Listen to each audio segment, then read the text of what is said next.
You know, it's funny because the dynamic, your brother could not be less like you. It's so fantastic how different you guys are. And I've got to know him a little bit. And you've described yourself as a dyslexic extrovert and Rich as an OCD introvert. Yeah. And I thought when I read that description... I said that in a therapy session and it got out. Yeah.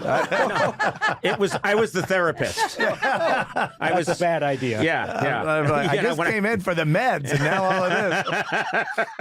But it's fascinating that it works so well. And then at other times, you guys would have to say, that's it, can't do this anymore for a long period of time. Yeah. And for... Again, like anything in life, I mean, I envy the bands that every band, every business, every partnership, everything has its ebb and flow and good and bad. I love the people that kept their shit private. We were just not going to be that way. To us, our connection with music and everything is an emotional connection. It's a feeling. We didn't learn music. Rich and I don't know any music. If you put it in front of us, I don't know what key I'm singing. You know what I mean? Like it is something that we've developed. And I mean, yes, of course, we know a little bit of music 35 years later, but it's really just by a visceral sort of connection to what it is. In the same way, that's how we write. You know, Rich will play me it could be the littlest thing. It could be, I don't know, a rhythmic thing, a seventh note. I don't know. It could be whatever it is dictates. That's where I start. That's where I come in. This song is... whatever the theme is going to be comes from something that She Talks to Angels is a great example. We were still living at Mom and Dad's house and he just played that little thing and he just started mucking around with open E. And that song is funny because it was very easy to write a scene or a story about I knew someone that looked a certain way who I at the time had heard was into heroin, right? Or hard drugs. But I don't know. They never had a child or lost a child. You know what I mean? Like I just fill in the blanks of the story I want to tell. But I'm not even beginning to tell that story without just whatever that little thing is Rich plays me. Because I've written many songs by myself, written songs with other people, and it's different. You know what I mean? That's what he and I do. So between our OCD and dyslexia, we make one functioning songwriter, I think. You know, we're one Billy Joel.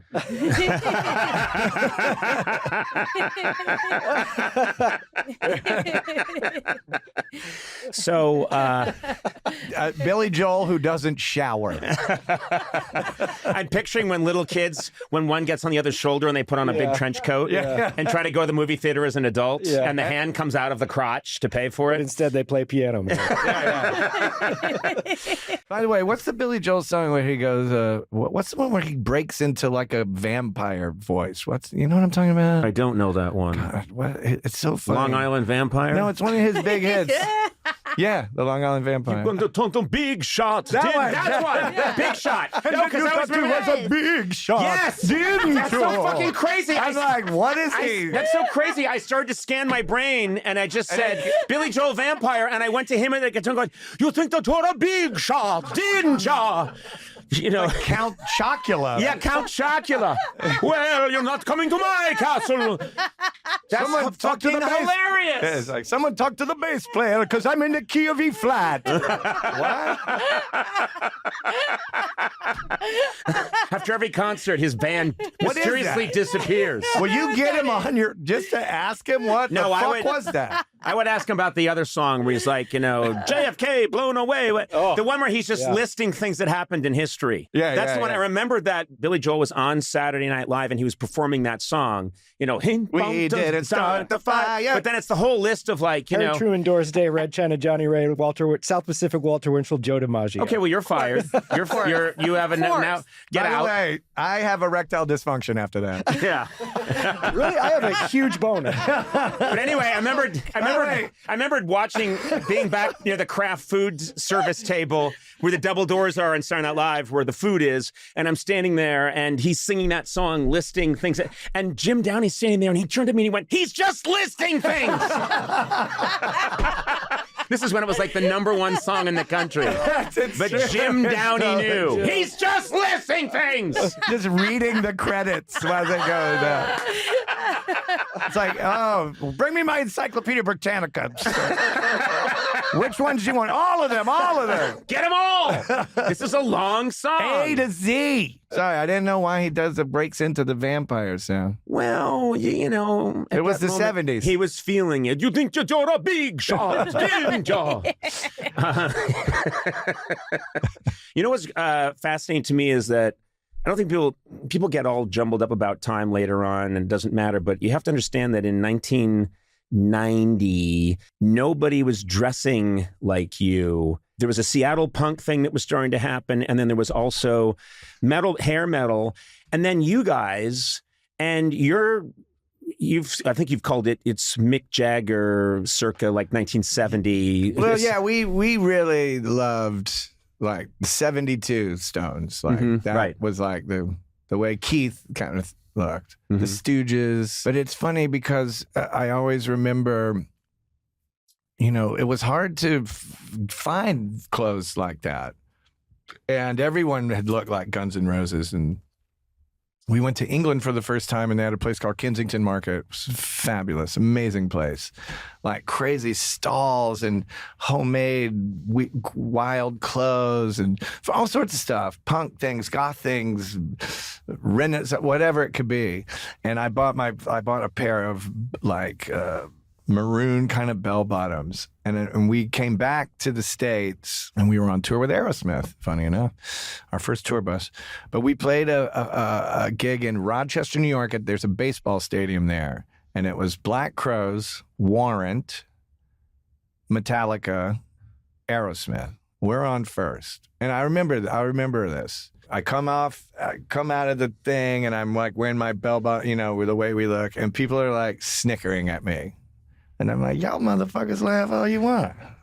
I look cool, you know? Like, I feel cool. Yeah. And we went up and did the gig, and people, like a lot of Metallica fans are like, you know, carving pentagrams of bleeding in their hands. Fuck yeah!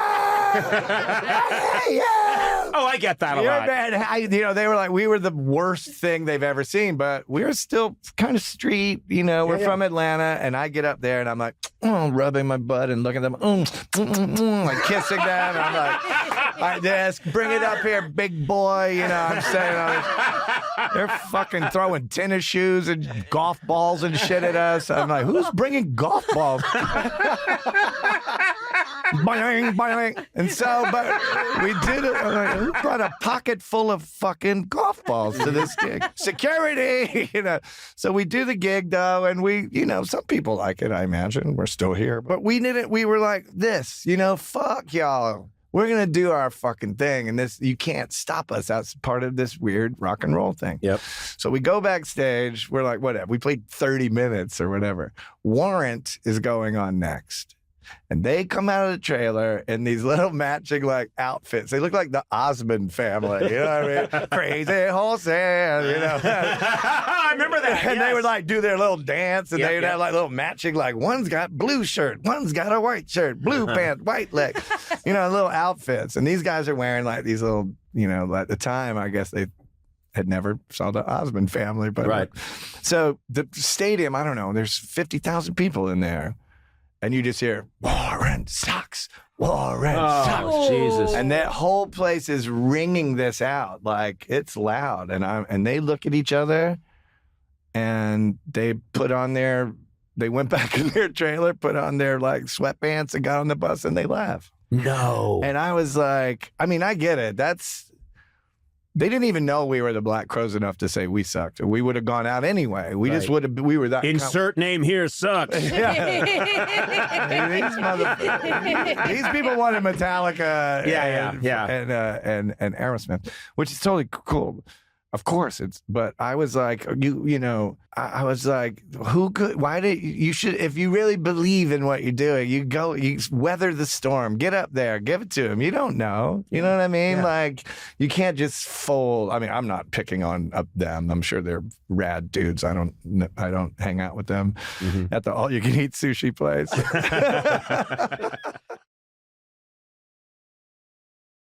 You come out first album, you're touring with Madonna, 1985. If you're going to tour with Madonna, 1985, I'm thinking is the time. I mean, just must have been you're in the center of an insane whirlwind.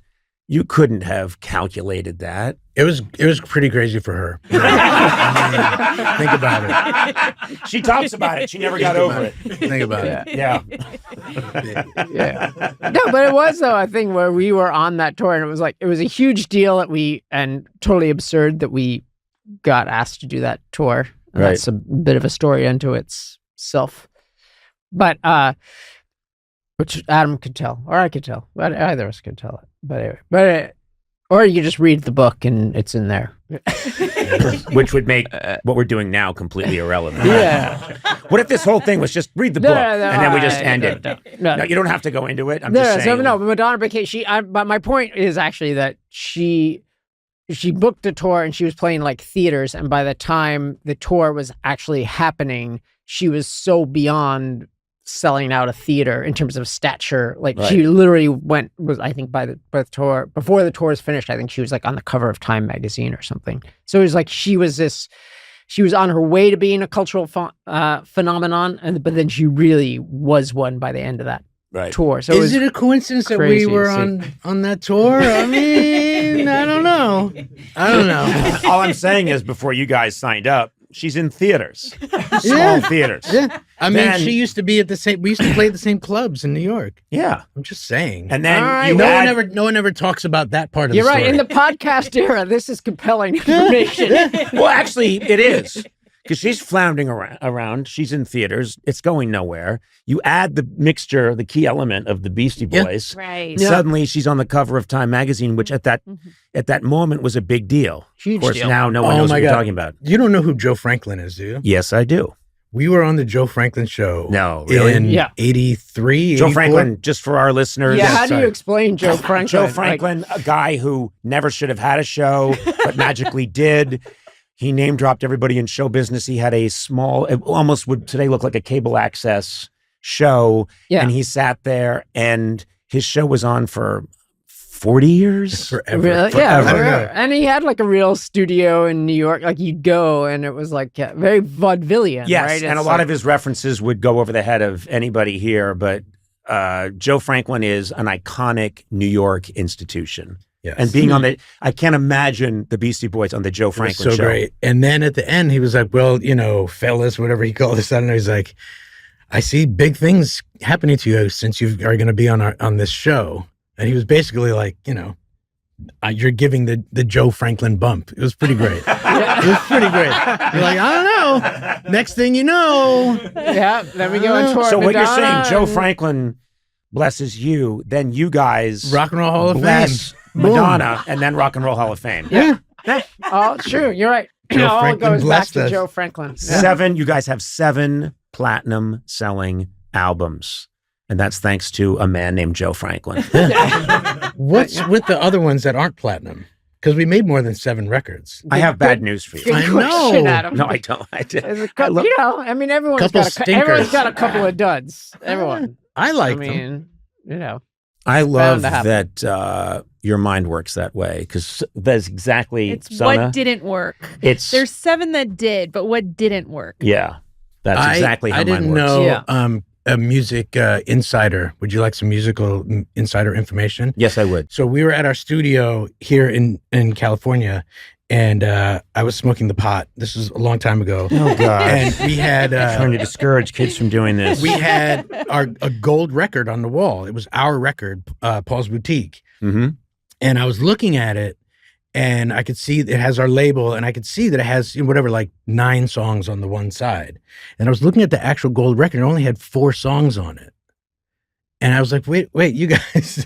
And so we opened it, and we put the record on a record player, and A gold record. well, And it open, was- broke the Sure, glass, broke it open. broke the Yes, glass and took yes, the, and put the the actual record record out on of the there. thing. and it was somebody doing like piano versions of like Barry Manilow, like Feelings, and Yeah. it was just some other So, shit. When someone just- has a gold record, they just take any record. Apparently, Apparently spray for paint us. it. I don't know about anybody else, I mean, but I'm telling you. I'd like to think that for Yes. Barbara Streisand, Donna Summer, like a Barry real Manilow. mega star that it was actually their record. This should but lead- in this our should- case, it was some like I'm saying this somebody is a that was like, documentary. Whoever's record that was, I'm just talking. Yeah. This that's a should free lead No, it to was like facts. a quiz show kind of investigation because I think all gold records need to be examined. They all need to be recalled. And you need to go to every, and you should check them out because it's probably not their record. And if it's Recount. not on a massive scale, recount. It's a recount. yeah, we need a recall of all This gold and platinum plaques. is maybe the most from- important yeah. thing facing America right now, Oh, Yeah. at least for the next couple of months. okay. All Yeah. our energy should go Well, into I think it. Conan, you could be a At big least till part of this. Like December. next time, say Lady Gaga is here, you could really urge her to do the same. Play her. You guys have come to the right place. Platinum I have incredible plaque. power in the music industry. I didn't know you could play those. I just mean- thought they were decorative. I thought they didn't know were- either. I didn't know. I hadn't thought well, about it it. turned out it basically seemed like, I guess, it was somebody's record that was spray painted gold or something. I don't know. Some Because other who would? Who Yeah. would break the glass and put it on a turntable? They weren't counting on you guys. No, You were the X factor. we were the sleuths that uncovered this incredible crime ring. This could be an action movie with John Cena. Oh, I'm just saying. yeah. No, John And Cena and The Rock. The Rock, I breaks can't the do glass. We can't afford the Rock. No, one or the Now other. you We blew can't do it. both. Just stick to saying. John Cena. We can get John Cena because he does Jason commercials. Momoa. Too much. Oh, Really? all right. But how about this? Jason Statham is the bad guy who makes the plaques. This is way too hot for me right now. I love it. I want in on this, and I'd like to be a producer, but also I'd like to be in the film. I just say this now that we're in Hollywood, California. Anybody that like makes action movies, I just want to be in the background during an action scene. I want to get pushed into like a thing of fruit. That's what I just want to be in a movie where like Wait, they're wait, why a chasing thing and of somebody fruit? just Why a thing pushes of- me into like a fruit cart. Yeah, Why I fruit? think Adam at Rock would like to be pushed into fruit in the background of a. But wait a minute. Is fruit, is that like a safe landing? Like what is? It's what's just the always thing? the thing where like people are walking, they're like, whoa, and the car Yeah. comes, they get pushed into the thing of fruit. Well, there's always Yeah. the chase scene that like goes through like That's the, what I'm saying. like hotel And the kitchen with cafe to or the something. secret back entrance. This was my and- coffee reference, the cafe. Yeah, Sorry. yeah. I'll see that is done. I'll see Just that the happens. listeners. Mm. The Yeah. listeners. Yeah, that Um, and please, help us uncover this platinum plaque Yeah, gold. controversy. It Gold. wasn't platinum in the story. It wasn't. It was. You're right. It was. I'm gold. sorry. but Stickler for the details. I'm gonna say that probably the same for the platinum. Yeah, who knows? Or Yeah. maybe it's a status thing. Like gold, you're like, I just don't know. spray paint that Yeah, Mm. I don't know. that album by the It's Partridge true. I Family. mean, platinum. Maybe they had a better eye for detail, and they Honestly, the best thing Colbert said to me is I think the week before This we is aired. Stephen Colbert. This is Stephen Colbert. Okay, because I know. I can't call him Stephen. No, It no, I feels just- disrespectful. I only say that because I don't feel people know him, and the word's not out. But it's Stephen Colbert, Okay. and he has the show that's on before Taylor, and it's fine. Anyway, go ahead. And shout out to Stephen. I know he's a huge. He likes to just sit, I think, in a parking lot in his hometown and just listen to this podcast over and over again. I heard it was a hot tub. It's a hot tub. Yeah, he's has a hot tub in his car in a parking lot. Anyway, it's all very sad. But anyway, what did Stephen Colbert tell you? Stephen Colbert. I remember we were at dinner the week before the show came on, and he gave me a lot of great advice, and he has the entire time. But one thing he said that was really helpful is he goes, "You don't have to be as good as you think you have to be, like right away." He's like, as a host of a late night show, like people are just happy to see you. Like people just want to hang out with you at night. Like you don't have to be like hilarious every second. And I was like, oh, okay, great. Like, awesome. Then I won't even try. Like, that's awesome. I think But it really that took the philosophy has really hurt Stephen. I just want to say. Because every time I see his show, I think he's not even trying. And this needs to be better. And I've told him, we're friends. I tell him this all the time. But he's always saying, no, I don't have to try. It's okay. People are just happy to see me. And I'm like, no, raise the bar, man. Well, that's the other thing too, is like, he's like, for example, he was like, so you should go out before the show and like talk to the audience and like build some rapport and like, ask if anyone has any questions. And I did that for the first couple weeks. And I haven't said this to him, but I probably should. Like, I've told other people, I was like, I don't know if Steven realizes he's much more famous than I am. So people have questions for Steven before his show. They're like, oh, thank God he's going to talk to us. And when I'm like, does anyone have any questions? They're like, we know where the bathroom is. We're good. Like, can you just get on with it? You know what? You now made me really want to go and sit at the audience of Steven's show and put my hand up and ask where the bathroom is. I really want to do that. Because people in his audience come with questions for him specifically, and I go up and I'm like, anybody have anything? They're like, not really. And I was like, great. To be clear, that was a CBS note that they wanted me to say that. And we have such a great Percy, our warm-up guy, is like so incredible, and he just did a whole dance, and you're like, I'm not going to bring the room down. Right. I don't think you'd be bringing the room down. I say hi, but I'm not, Okay, I'll tell you, I used to work way too hard before the show started on the late night shows, Monday through Friday. I would go out and I would entertain them like it was the last show they were all going to see. Yeah. And then they were all going to be taken away in the mothership and destroyed. And I was like, I would go out. I was doing songs. I was doing shtick. And they loved it. And I was sweating. And then I would go backstage and they'd go, here he is, Conan O'Brien. And I would come out and I was like, I looked like people watching at home like, he looks uncomfortable and tired. I was like, I gave them everything up front, and then it took me about a year to realize, stop doing that. It was such a needy thing to do. Well, and probably hard to follow yourself, right? That's interesting. Yeah, it's also, I just did a show for them, personally. Then they saw me walk out, and cameras are there, and then that's for the television viewer, and they happen to be there too. Yeah. And so, of course, they felt like, well, we just got the dessert up front, which is we got him talking to us. So yeah, it's like trying to follow crowd work during an hour. Is like if something just destroys, you're like, this is great, but now I have to go back to my material. And right. It's hard to follow yourself. I'm still on that. That's just so deeply philosophical, especially for you. Just how do you follow you, Well, I'm a big fan of me. I know. So that's what I mean. I'm You'd excited. be intimidated by yourself. Is that really him? I can't follow that guy. He's so much taller than I thought he'd be.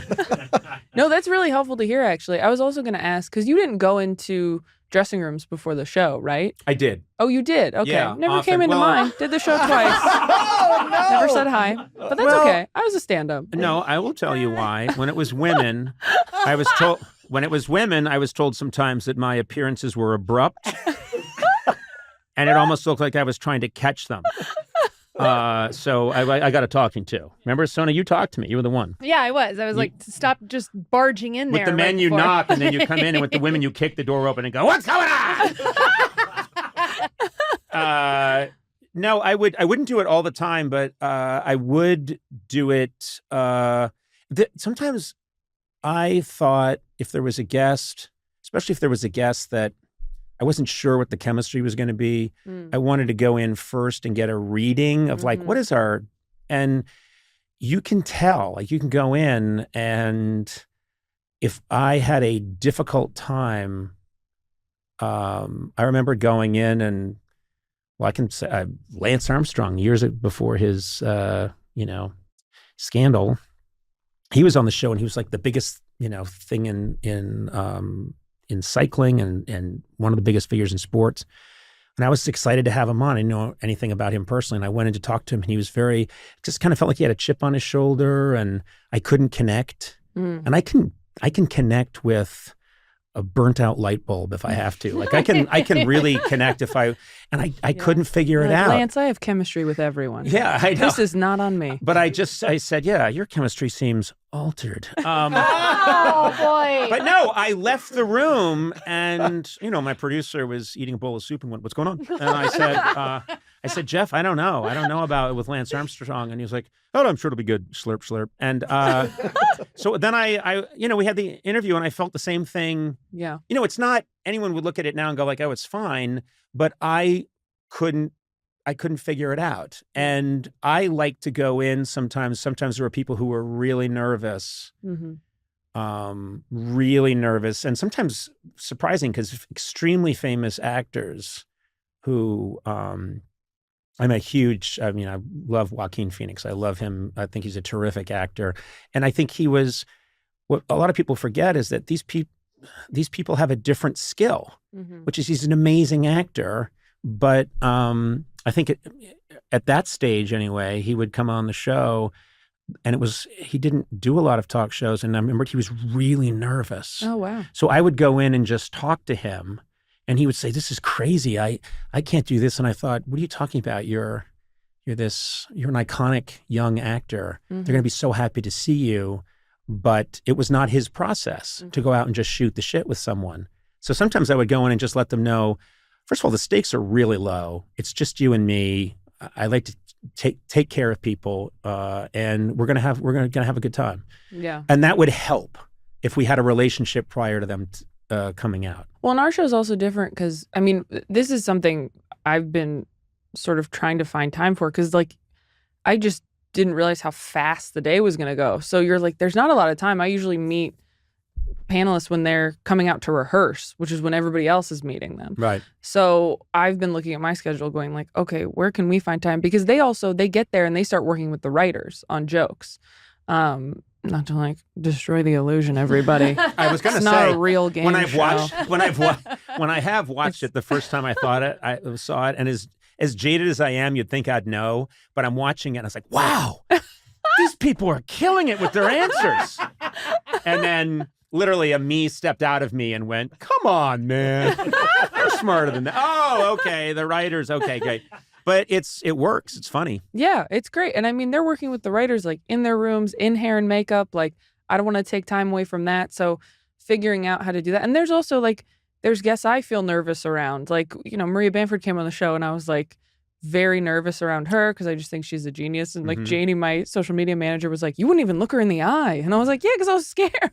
Like, yeah.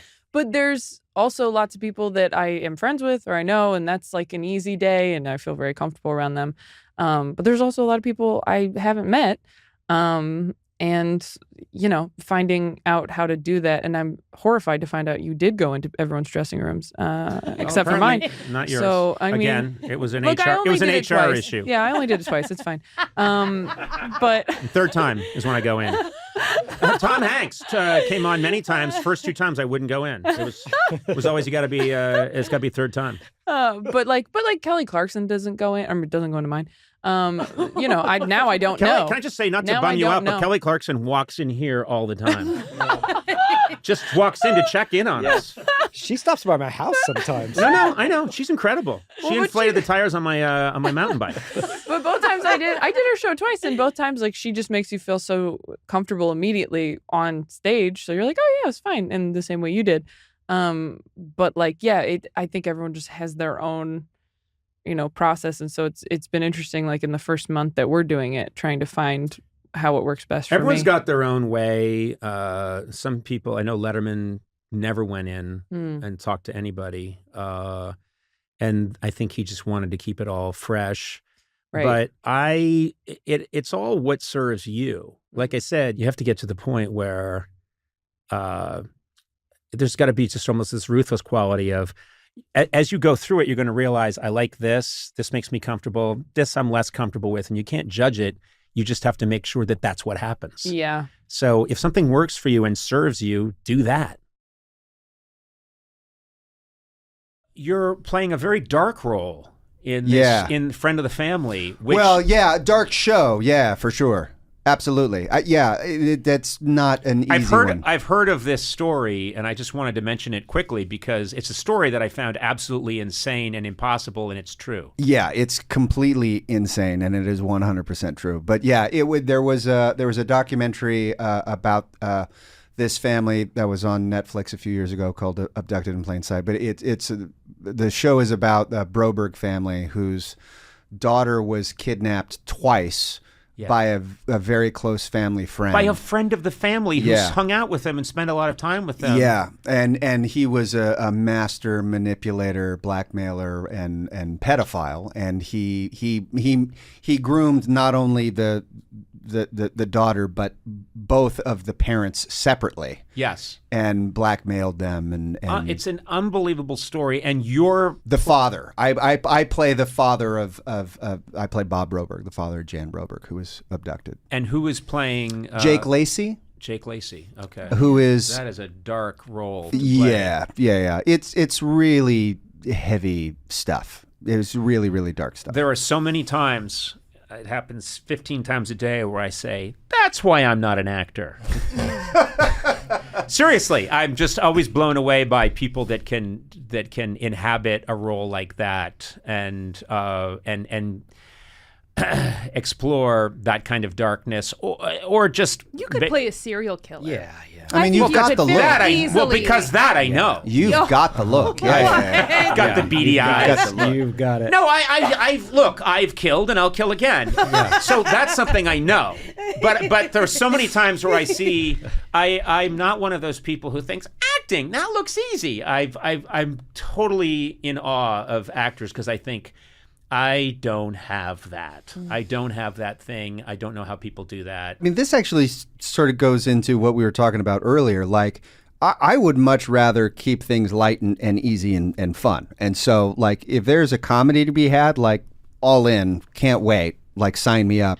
Because I just want to be able to laugh as much as humanly possible throughout the course of the day.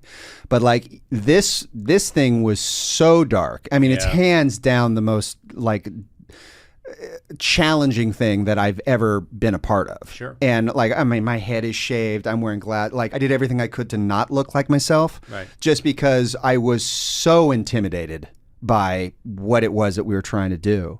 But I really took it as like a mission to go like, okay, this is going to be hard.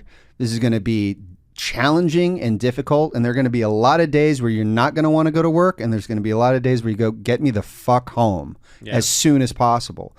But I really tried to do everything I could to go, that's make-believe, because I always say, look, my job is to wear make-believe and pretend to be other people. So I'm going to wear make-believe, I'm going to pretend to be Bob Broberg for the day, and then when that camera is not on, we are trying to keep things light and accessible and easy so that this is not a miserable place to work every single day. It helped that we had kids around so that we actually had to do that in order like to sort of shelter them. But like I mean, we had this like actors holding area where it's just the, you know, when they're setting up shots, they got to put the actors somewhere. So they can't just throw us into a room and lock us in it. So they call it actors holding, you know, although there's not a fence. They could lock you in something. Oh, they could. Some actors can't pick a lock to save their lives. No, they can't. And some of us should be locked up. But like we, all of a sudden, I just felt the urge to just have something else to do on set that was just silly and creative. So we just started designing like a fake tiki bar within our actors holding. And so I got mirror balls and Christmas lights, and I was telling the kids like, bring whatever you want, like everything goes up on the wall, like anything we can do, so that when we are on the stages, it's a fun environment, a fun place to be. I had an 11-hour playlist of tiki music and Hawaiian music to play. Wow. I can forward it to you if you want. And then I'm good. Okay. All right. So it turns out. I'm sorry. Tiki music. Turns out he's very, very picky when it comes to his music. Noted. Okay. Excited? No. But we had like, I just put everything I could to make it look like a cheesy, fun environment. Right. And so that when we were on the stages, that was where we were hanging. And then when we went actually onto the set, that was where we would do our work, and then we would get the hell out of there as soon as possible. And that ended up, thankfully, being kind of the way everyone like wanted to work as well. Like, good. And it made that experience so much better. And I think it made it possible for me to do all the really dark stuff that I had to do. So it was. Yeah, blast to make. I don't know what it's going to be like to watch. Enjoy 9 hours. 9 hours of how the hell did this happen? Yeah. Why? Well, we'll show you for the next 50 minutes. You guys meet on Cheers. You come in second season? Third season. Third. So you waited. No, end fourth. of third. Yeah, fourth. Yeah. Okay. So you. We remembered well. Yeah. But you guys worked together and when you came in, the show was hitting on all cylinders. Close to. We were working our way up from dead last, and I think we were in the 20s maybe when you arrived. Right. It was Bill Cosby and his show that pulled us up by the bootstraps. And then you become the show, which is for a long time, and not just popular, but also beautifully written, really well acted, just perfectly done show, and sort of a iconic sitcom. But you come into this thing, and this is curious, were you scared when you came onto the show? Because I don't think of you as a guy that would be too worried or self-conscious, would Well, you? you know, I got to say, I'll never forget the time where I'm standing off stage ready to enter the bar, and there's a red light that goes on, as Teddy knows. And so I'm just waiting for this red light, and I know that there's 500 people in the audience, as well as, you know, it's going to be seen nationally, which is stuff I've never experienced. So, I mean, I had experienced a lot of theater in college, which is what really helped me not just fall completely apart. I don't know how someone who hadn't had a little bit of that going on prior could just go into that situation and not just melt, you know? But I do remember the fear of it, and then that red light came on, and then boom, just walked in and, you know, started talking to Teddy behind the hit bar. a home run. I mean, your first joke was through the roof, and the audience immediately. No, I think it was a simple, easy joke where I was saying I used to exchange. What is it when you're I was pen pals with Coach, and he goes, "Oh, you exchanged letters?" And he goes, "I go, no, pens." It's a good joke. Which was so brilliant. I mean, you nailed it. But the writing is so brilliant because here's the person who's going to take the slot, in essence, that kind of pure, innocent slot that Nick Colasanto, the coach, played. Right, who had passed away. And you immediately say, oh, they're kindred spirits because they're both exchanging pens and thinking it's wonderful. Kind of brilliant. Now, I've heard that you guys kind of wanted to haze Woody when he first showed up because the whole crew is, the whole cast is very tight, famously tight. And you guys wanted to haze him by playing basketball. Well, we were 37 when he showed up, and he was 25, I believe. 24. Fuck stick. Sorry, we can cut that out, I'm sure. No, you said, no, Your Honor, he said fuck stick. Sustained. But Sustained. Thank you. 37 is when you realize you're no longer 25 or 24. Right. So it was more not like hazing it. We just wanted to kick his ass in anything we could find. Sure. We started with basketball. Then as you later found out in life, he's a really good basketball player. So he kicked our asses there. Next, I have a vision of Johnny Ratzenberger, who played Cliff, out on the lawn by the stage doing, the leg wrestling where you're both on your back and you try to flip the other guy with just your leg. Johnny's got strong. John's strong and got some thighs on him. Yeah. Woody kicked his ass. I literally have a bad elbow to this day because I wouldn't give up arm wrestling, and I did finally give up because he was kicking my butt. So then we moved to chess. Fuck this, sorry, to heck with this physical stuff. Yeah. We're going to beat him mentally. Killed us at chess. So this is all in the first week. Really. So from then on, it was like if you had some awful, mean prank to pull, you would not waste it on anyone else except Woody. So and he's to this day, that's Woody Harrelson. And you must have felt at home pretty quickly. It was the greatest reception I could imagine. Everybody was so lovely, so kind. So I just remember, one moment that did kind of freak me out a little was I remember just Shelley was standing there and I was behind the bar instead of Coach, and she's just like, oh. I miss Coach. Something like that, which was a perfectly understandable. You should have said, he's dead!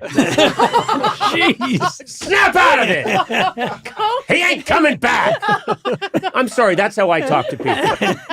Maybe I should have tried You that. should have tried it. Yeah, you knew, you just do it. It's my job now, see? But, I just saw these guys dealing with the loss of their dear friend and teammate. And but boy, they couldn't have been nicer. It was the most wonderful job. And Teddy at the head of it, Teddy and Jimmy, really. Jimmy Burrows, Lesson Glenn. And just the way they, they're just amazing people. Teddy to this day is just always, you saw how he took care of me. No, he literally took you into the bathroom and wrapped you up, which he offered to do to me about a week ago. And I still don't know what that was all about. He said, no, I wish to wrap you. Conan. All right. I said, I have various salves and wrappings. Ted, you've said that you are really not at all like Sam Malone. In that you are quite different in that, of course, Sam Malone's a ladies' man, and right. I just would have assumed that, good-looking guy, and Jesus Christ. Literally would have to have a woman stark naked in front of me, and I'd still be going, me? Me? I didn't go to bars. Looking behind you. Is there someone behind me? Here's my mode of seduction when I was younger was, it's just me, Ted, one of the girls. Let's take our clothes off. How did this penis get here? Maybe it's time we talk to you for a minute. Try to clean this up. Sona, does that work ever? I'm just one of the girls? I mean, it would work if it's Ted Danson, honestly. Yeah, I think it would. Okay. Yeah. So you're suggesting I not try it? I would not try. I would not try it if I were you. Good. Okay. Yeah. Good advice. Yeah. But do you feel like you're closer to Woody than, aside from your name being Woody Boyd, than Ted is to Sam Malone? Well, it's hard to say because there's so much of ourselves in any character we play, but you're really way the fuck smarter than Woody was, bless his heart. But sorry, is that hurts a little? Yeah. Thanks for saying. No, but I just felt he was more naive than. Yes, very good. That was my standard go-to line. He's naive, not stupid. Sorry, trusting. Right. Yeah, trusting. All good qualities. My name is Woody Harrelson. I feel supercalifragilistic about being here on Conan. Thank you so much. God bless you. Hi, my name is Ted Danson. I feel scared about being Conan O'Brien's friend. You should be scared. I am. Yeah, because you and I have never seen eye to eye. No, and you're my boss, which makes this really awkward. It's so funny. You always reference me as your boss, which is very sweet. I don't think I am. Really? I don't think it's possible that I could ever be the boss of either one of you. You guys are higher than me in the showbiz totem pole. It's not possible, right? It's just not possible. It's absolutely not possible. He's definitely my boss, and we don't even care. Yeah, it doesn't imply respect at all. Yeah, there's no respect needed. This begs the question, what are we doing here? Exactly.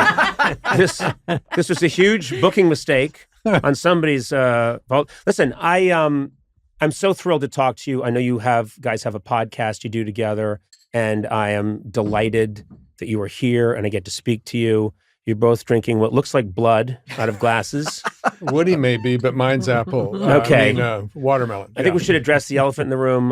Woody, we started a little bit later than we thought because you had a bit of a tumble. Is it fair to call it a tumble? I think a tumble's a fair term. Yeah. Did go over my handlebars. You went over the handlebars? Yeah, I was honestly and embarrassingly, I was passing this Tesla on the left that I felt was moving a little slow, but I didn't realize he was moving slow because he's taking a left. Yes, and you were on a motorcycle. On a motorcycle. Yes, and is that your primary way of getting around a motorcycle?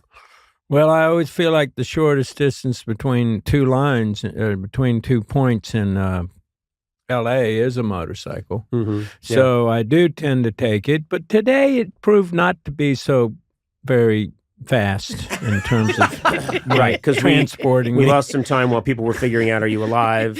Your soul had to re-enter your body. Yeah. Did you think for a second when you were going over the hood of the Tesla, this is going to be a huge problem, or did you, the whole time, were you thinking, I'm all right? No, I always thought I'd be okay. I just felt like there was some pain involved. I felt the pain, but I never thought I'd be, killed or anything. Okay. Or maimed. Your hand is wrapped up like someone in a cartoon. That's because I wrapped it. He did a great. Did you? And you? Is this true? You I wrapped wrapped it, and I thought it looked funnier that way. So let me get this straight. All of your first aid training is helping people in a way that will look funny. Yeah. Not. It's not going to help him not get infected or anything like that. Yeah. You didn't set the bones in the proper way. You set them in the funny way. Funny way. Okay. And we're in the bathroom, and I'm like, didn't you play the doctor, right? And he says, yeah, I also played a lawyer so we can sue the guy. I said, well, I think it's going to have to be a lawyer for the defense this time. Because it was my I'm not as good with that. Sorry. So this is fascinating just to be behind the scenes and know that you guys are both icons. You're on the way to do the podcast with your friend Ted Danson. You wipe out on the motorcycle, you hit a Tesla, you get it together, you come here, you need medical attention. So Ted Danson is the one that helps clean the wound and wrap you? Yes. Why haven't we called a real doctor at any point? I take Ted Danson over a real doctor. Thank you. Thank you very much. By the way, his confidence, his demeanor, everything about the way he does it is you feel like, yes, I'm in the best hands. So, never doubted. I did kind of have that. I was choking back tears, but I was efficient. First of all, I'm very happy that you're okay. Me too. It was weird when he asked me to disrobe, but I'm going to... For hygienic purposes. It's for hygienic and also tax purposes. Thank you. So, do you wear, what kind of protection do you wear when you ride? Whoa. Where are you going? No. We're not doing that protection, the other protection. Are you armored in any way? Are you wearing a helmet? I was wearing a helmet. Okay. Yes. And so, actually, it did help me because I did hit my head, but the helmet, so no problem. Okay, good. What do you have? This makes me sad, buddy. Really? Yeah. Don't be sad. I am. I'm sad. Thank you. Sad, and why He sad? could have been hurt badly. Yeah. Badly. And it makes me sad. Does it inform what you might do in the future? Might you? No, that's out of the question, I'm sure. It should. It certainly should. Yeah. But this is how you are, right? You live in life on the edge. Yeah, maybe, yeah, right. In other words, maybe I should just slow down in life and just take it a little Hey, easier. you're doing great. You skinned your hand. Man up. Sorry. I've switched. You just switched. I had my cherry moment. I'm sorry. Literally 15 seconds ago, you said, I'm so sad. I'm so sad. I'm You're my over friend it. and I'm so sad. And then you're telling him to shut the fuck up. Right. Yeah, my sadness didn't play in the room. So He thought about me going slower. My sadness didn't play in the room. That is such a sick thing to say. Such a sick thing to say. Oh, wow, we're here in the ward with the terminally ill children. Hope you guys feel better soon. Tough break. Hey, that didn't play so well. Let me try something else. Hey, Timmy, how long you got? Jesus Christ, Ted. I know what you mean, though, Woody. There's something about Ted. Every time I've talked to him, see him out in the world, I just get this calm. You have a very calming presence. And yes, is some of it maybe related to the fact that you are so ubiquitous and well known? Yes. Right. But do other people say that? You'd be like an amazing therapist. You know, I'm doing these moderate to severe plaque psoriasis commercials, which I think tells you all you need to know that under this, I am, by the way. Yeah. You can calm other people, but there's no calmness in the interior. Yeah. Yeah. Now, do you suffer from this malady, or is the money was too much to turn down? I live on the edge of fear, basically. Okay. Really? Yes. I remember you sitting me down once during Cheers, and I think I was about to get divorced or something. And he said, Teddy, why are you so fearful? Stuck in my head all the time. And that's what I find amazing. You may have fear and all of that, but you take such big chunks out of life. And I love that. And yourself, apparently. I lost a chunk today. And Larchmont. Sure. Is this on camera, by the way? I think we're going to see this. It's comical. That's the thing one of the Three Stooges would put on their heads when they had a headache. Does anyone have an ice pack? I haven't seen an ice pack like that in 50 years. Not a bad idea, though. Yeah. Does it look cool? Oh, yeah. It looks really cool. Hey there. Welcome to Conan O'Brien Needs a Friend.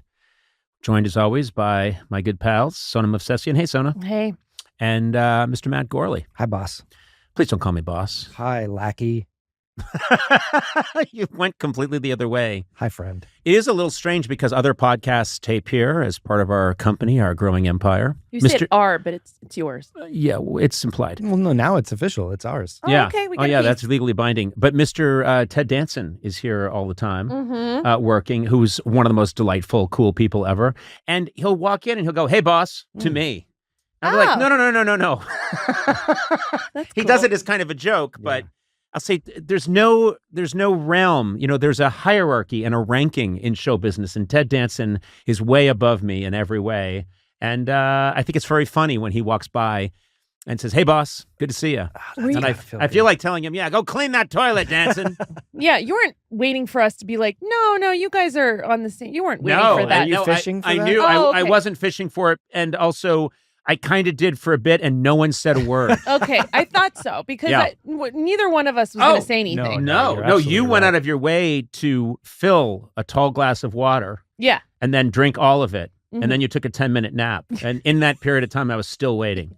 No, it's just funny. It just reminded me that it's fun seeing him around. Which one of you's taller? It's a good question. I haven't lined myself up. I don't know. He carries himself a little taller. He was here the other day sleeping. Remember when he was sleeping on a couch? I wasn't here, but yeah, he was here and he was sleeping on a couch. We all and the door was open. We all walked by and we were staring at a sleeping Ted Danson. When you see a celebrity sleeping, it's fascinating. You didn't have like an impulse to go up and just kind of nuzzle and cuddle him? Or no, I think that's a crime. That's a crime. I was going to ask if you were going to put a blanket on him. You said nuzzle and cuddle him? No, he was perfectly fine and happy. Did anyone here witness it? You saw it. Yeah. But I think putting a blanket on him would have been nice. Speak up, please. I saw it. We're not talking to people in Dealey Plaza. It wasn't. I mean, for Christ's sake. This is like you seemed traumatized. Wasn't it funny to see? It was just, I wouldn't say it's funny, funny. It's just kind of arresting to see someone who literally, think about all the shows he's been in, how dominant he's been. He's beloved. And then he's completely inert and his computer's shut down and he's stretched out on a couch. Yeah. It was fascinating to see. Yeah. You do it all I didn't the time. think of that. What's that? You're not, you nap all the time, but you like to lay down, but like to recharge yourself. Maybe he was just recharging. But have you ever seen me sleeping? Oh, I've seen you sleeping. Well, I know, and I found the hole in the wall, by the way, you creep. There's more than one. There's more than one. There's a whole network. That's when I'm asleep at night. No, have you, Sona, over the years, you've probably seen me sleeping, I have right? seen you sleep. Have you when we were on tour, I think there was a time when you were like, I'm just going to nap for a bit, and I had nowhere else to go, so I just stayed in the room and was on my my computer. Right. So you saw me completely out. Yeah. Did you get the impulse to nuzzle him? No, not at all. Huh. No, and I didn't want to put a blanket on him either. Matt, just to be clear, what you're talking about is creepy. Yeah. It's creepy. It's not creepy for the aggressor. Okay. I'm trying to get more women to weigh in on this. What was the question? Is it creepy to nuzzle and cuddle someone when they're napping and not knowing it? It is. It is. You have to give her a chance to answer. I'm sorry. Yes. Okay. I'm loving giving so little. I know. Joe just likes to just keep it close. I love to that. I love that you give so little that it's very funny to me. Yeah. Yes. No. Yes. Is the world ending tomorrow? Yes. No. Good. That's a good answer. Yeah, you can't be nuzzling people, but I just found it kind of fascinating. I know. I think that's pretty cool. And I'm such a dynamic personality. It must be kind of strange to see me completely shut down. It's like those. You pointed at me like, back me up. Yeah. What I'm saying is, imagine one of those mechanical bucking broncos, but you see it shut down and on its side. Must be kind of strange. Or a whirligig or Ferris wheel. Something that's very dynamic and entertaining to all, but it's shut down. That's the point, like, back me up. Come on. That's if your I cue. just say it myself, Yeah. I sound like a dick. But point at you and back me up and it's okay. No. A warehouse full of the most fantastical fireworks anyone's ever seen, but unlit, lying inert on their side in a dank warehouse. Right, Sona? And go. Just a quick yes. That's all we need. Anyway, so Ted Danson was here napping, huh? Yeah, he was napping. That's pretty cool. There are things that are important for me to know, which is that everybody has imposter syndrome. And if you don't have it, something's wrong with you. Yeah, then you're a narcissist. Yeah. And I'm a Or narcissist. just happy. I don't know. There's some healthy people probably. This is what people in show business always do, though. We always go, I mean, everybody feels terrible, right? And then you meet some healthy people and you're like, so has anything bad happened to you? And they're like, not really. And you're just like, what? I was quite happy as a child. Yeah. I hate it when I meet someone who's really funny, who was a great athlete and Oh, good I looking. hate that shit. And because I'm just enraged, I'm like, no. This is my consolation prize. Yeah. I got this because I didn't have any of the other stuff. Yeah. And now you're telling me that, oh, no, I mean, I got recruited. It was either male model or football quarterback, and I decided comedy. Yeah. And it's just gone well ever since. I don't want quarterbacks making callbacks successfully. Nicely. Thank you. I wasn't athletic. That's why I'm able to give you gems like that. That's a marching band side effect. I dislike people who are, too happy and healthy and symmetrical, and I do try to dig for the trauma in their childhood so that I can like them as people, which is my issue, and I know that, and we're working through it. In your last special Look at You, you talk a lot about things, darker periods of your life. Mm-hmm. It's probably something, if you look at your trajectory, you couldn't have accessed that stuff earlier on in your career. I know your mom. I tried. Your mom passed when you were 8. Mm-hmm. Jesus, sorry about that. That's all right. God damn. That has to have had a momentous effect on you. Oh yeah, I think for sure. Because anytime you succeed in some way, you get a Conan set, or you get on Netflix, or what have you, or even personal things. There is a degree of sadness to it because you go, oh man, like the person that you would love to be here isn't here. Mm-hmm. And you're like trying to impress somebody who doesn't exist anymore. Like you don't realize that until you're older. You're like, maybe I do a joke about it and Look at You. I'm like, do you think I'd be this successful if I had a live mom? Because I really don't. Like, I saw my grandma recently and she was like, your mom would think this was so cool. She'd be in the front row. And I'm like, I wouldn't be doing this if mom was here. You don't think you would be? I don't know. I don't know that I would be because I sort of fell into it in high school, and maybe I would have, but I don't know. I think I probably would have just ended up being like a drama teacher or something and getting married or what. I don't know. Mm-hmm. I just, it's impossible to know, but I think about it a lot where I go, oh man, it's so sad that she's not here to see it, but also if she was here, my life would have taken an entirely different road. So, and you have been pretty open about your mental health, things that you're doing to try and cope, take care of yourself, deal with it, which is something we end up talking about a lot on this show because, there we go. They were moving the drink away from me. Yeah. Because I kept hitting it with my hand. Well, also, our main sponsor is an iced tea. You have an iced coffee.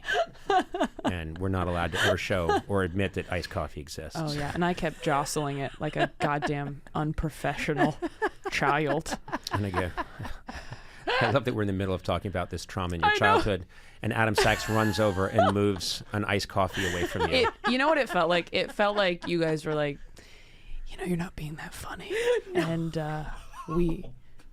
we're gonna take something away from you until you get back on track. Don't stop talking about your mom that passed when you were 8. We're gonna take this iced coffee away from you. This drink is for winners. We reward punchlines here at Conan O'Brien Needs a Friend. We count the laughs. And this is a big shock to all of us, but when we got into your mom passing and your mental health struggles, the laughs started to dip a little bit. And that means no iced coffee for you. The levels went down. We are hemorrhaging money right now. I'm looking at a stock chart. We're now a publicly traded podcast. We're bottoming out. If you guys could get back to private jets. They've been mouthing at Conan behind me. Boring. Get out of it. I was raised in a religious household, very Catholic. But Catholicism, they can play it fast and loose, you know. You were raised in a very Christian environment. And your early work in comedy was sort of in Christian comedy, wasn't it? Yeah, I started in churches when I was 16 because you can't go up in clubs until you're 18. So I hadn't been in a comedy club until I turned 18. And once I did, I was like, oh, this is like where comedy's supposed to happen. Not in church. Not in church, as it turns out. But, you know, I think that maybe that was good as a foundation. I worked really clean for like the first 6 years probably that I did stand-up. And then when I turned 22, I actually got fired from a church gig opening for a big church comic because of something that I tweeted that ended up being a joke that I did on your show. But this is the joke that got you sort of kicked out of the Christian comedy circuit. Is that fair to say? Yeah, it was like the last church gig that I was still doing was opening for this guy, and they called me and were like, hey, like, you can't be tweeting stuff like this. Like, that's not good for our audience. Can you tell us the joke? The joke was even today, I'm, as an adult, very sexually conservative. Not that I'm bad at sex, okay? I'll have you know, in bed, I am a wild animal, all right? Yeah, way more afraid of you than you are of me. That's such a good joke. And I was so happy that it ended up on your show. Yeah. Because in my first late night set on your show, which was like, by the way, all I wanted for years was to have a Conan set. Oh, that's nice. And it was maybe the first moment that I felt like, oh, I might be a real comedian now. It was like, that's what I wanted for the first half of my career, like the first 6 years. And then once I got that, I was like, okay, we can set some other goals now. But that is literally all I wanted to do. And then after that, all I wanted to do was tour theaters. And now I've done that. And so now everyone's like, what do you want to do now? I'm like, I think I did everything. I'm done. I did Conan and this tour. I'm 26 and it's over. Yeah, you tweet that joke out. They got upset. But I maintain that the limitations are great. I think limitations are underrated. Whether the limitations are self-imposed or imposed by your environment, it's really good for you in a way because you had to work clean and you had to work within this very specialized environment. So you weren't taking a bunch of shortcuts that I think a lot of other people would take, especially at a young age. Yeah, I think that's true. But then also, coming up in church, I don't think you're exposed to as much stand-up as you are when you're doing open mics and clubs in a bigger city. Right. Because then you're more aware of like what's already been done and what's kind of a hacky premise. And doing in church gigs, nobody's really worried about that because it's such a small, sheltered scene, I suppose you could say. So, you know, I look back on it and I think in some ways it was really good. I was also going up in front of like hundreds of people for 15 minutes and a lot of times getting money. And I'm like, this is stupid. That should not have been happening at all. But by the time was the money good? Is the money church money is amazing. Do they take it? Really good. Do they pay you like in ones? And is it right from the collection plate? I mean, look, they put it in your G-string, but it's blessed. The ones are damp with holy water. No, I was paid in communion wafers for my first 3 years. You get a lot of free wine. You get a lot of... That's what's so crazy is like I had to have a conversation with my team, my manager and agents where I was like, I can't do churches anymore. And they were like, what about this money? And I was like, I can't. Like I'm being dishonest with them because I'm not a Christian anymore and I'm not going to be clean all the time anymore. I'm going to speak how I speak in clubs and talk about what I want to talk about. And if you are a comedian performing in churches, they want you to be that all the time. Yeah. And that's why they're all, you know, middle-aged married guys because they're Christian and that's their lifestyle and they talk about their family and going to church. And good for them. That's who should be doing it. But I didn't want to be somebody who was pretending to be something that I wasn't for some sort of success or financial stability. But yeah, the money was really good, and you're kind of like, yikes. Like, so then I just did like 8 cruise ships the next year to make up for it. So you went from Christianity to cruise ships. I have done, sometimes I feel like an imposter, and then I go, I've done literally every gig that you could possibly do. Like, I've done churches, I've done corporates, I've done clubs, I've done colleges, I have done cruise ships. I have done everything, and I'm glad that I have, because now I know there are so many different ways you can make a living as a stand-up. I mean, when I did cruise ships, I was miserable. I could not have done more than I did, but the guys doing these cruise ships, they're happy. That's their life. They're like, in 3 months, I have a land gig. I'm like, a land gig? I gotta get out of here. It's a way different. The bar is very different. Yes. To be on land. What? In 6 months, terra firma. Yeah. No, but the nightmare that I've always heard about cruise ships, and I've never performed on a cruise ship. You'll get there. I'll get there. Trust me. I know my trajectory all too well. I will be on a cruise ship, but you'll be on a cool like Illuminati cruise ship, though. Yes, for like celebrities. Yes, where the real money is. Yes. They'll all be wearing robes. Yes. I'll be nude. But why? That's my preference. That was not anything they requested. When other people are wearing robes, I want to be nude. But no, the horror apparently of working on a cruise ship is that if it doesn't go well, you are trapped with the audience for 6 more days. Yep. I've spoken to comedians who it didn't go well, and so they stayed in their room the rest of the time, because if it doesn't go well at a club or in a theater, you're gone, you move on. You literally get out of town the next day. This is quite a different experience where you're trying to go get your spaghetti and meatballs. Yeah. And you're in line, and the people on either side of you hate your fucking face. Yeah, I would sleep all day until about 5 o'clock, which was right when the buffet opened. And then I would get to the buffet right when it opened, so there weren't a lot of people there yet. And I would eat very quickly, and I would put some fruit in a purse, and then I would go back to my room, and I'd squirrel that away. And then I would go do the shows, and then go back to my room, and then wait for everyone to go to sleep, and then I would like go to the gym and walk around the ship while it was empty and everyone was sleeping. I can't believe I got depressed on these, right? What I'm always obsessed with where the good crowds are. Are the crowds Royal pretty good? Caribbean. Are the crowds on a Royal Caribbean decent? Yes, they are, because the ones that I did, at least, they had a comedy club on the ship, which is, it feels like a comedy club in like Toontown, where it's like, this is what a comedy club looks like, but it's like, Right. And you only had to do like 25 minutes with another comedian, and it's free. It's one of the free things you can do on the cruise ship because it's all inclusive. So it was like, by the end of the week, everyone had, like, most of the people were coming twice. So like the first half of the week, these guys would have the 25 minutes they did, and then the second half of the week, they would have like the ship 25 that they did, which was all about what ports we stopped in and like the buffet and all their ship jokes. Yeah. Diarrhea. Yeah, of course. You got to get to diarrhea. Who's got the Imodium, right?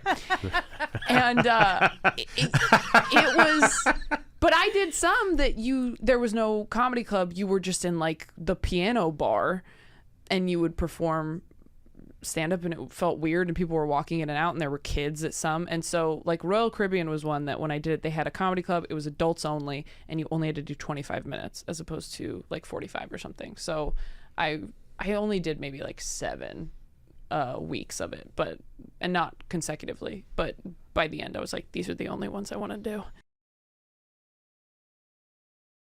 Hi, my name is Taylor Tomlinson, and I feel braggadocious about being Conan O'Brien's friend. That's a very good one. I like that. It's a really good one. Thank you. Try bragging about it, though. It's not going to get you far. I have. Oh, you have? Oh, I have, yeah. I sent it to my sibling group chat this morning. Oh, nice. Which is very active. And my youngest sister wrote back in all caps, "Holy fucking shit. Say hi to Sona for me. I love her so much. And Matt, my idols." And then in lowercase, "love Conan too." Oh. That was a body blow. That was a punch. That was a punch to the solar plexus. And I wasn't prepared for it, so all the wind has gone out of me now. I liked it. Yeah, it's. I get it. I get it. No, it's very helpful because a lot of people ask, like, have you done any cool shows? Like when people don't know that you're successful, they're like, have you done any cool gigs? And you're like, kind of. And going on tour with you is always my answer.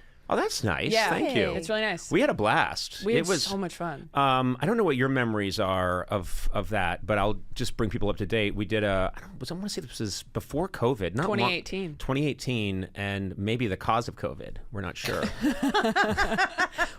the Wuhan theory, and then there's the Conan tour theory. And it was weird. You had a lab on the private jet. I'm constantly doing experiments with weird viruses. You're like, is that a bat, Conan? You're like, just work on your set. Yeah, hey, tighten up that ending. Okay, why don't you worry about your stuff and let me worry about these bat viruses that I'm concocting.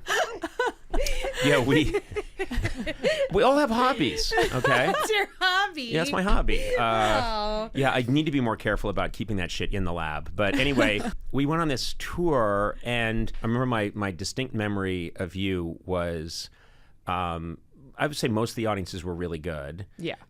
They were really terrific audiences wherever we went.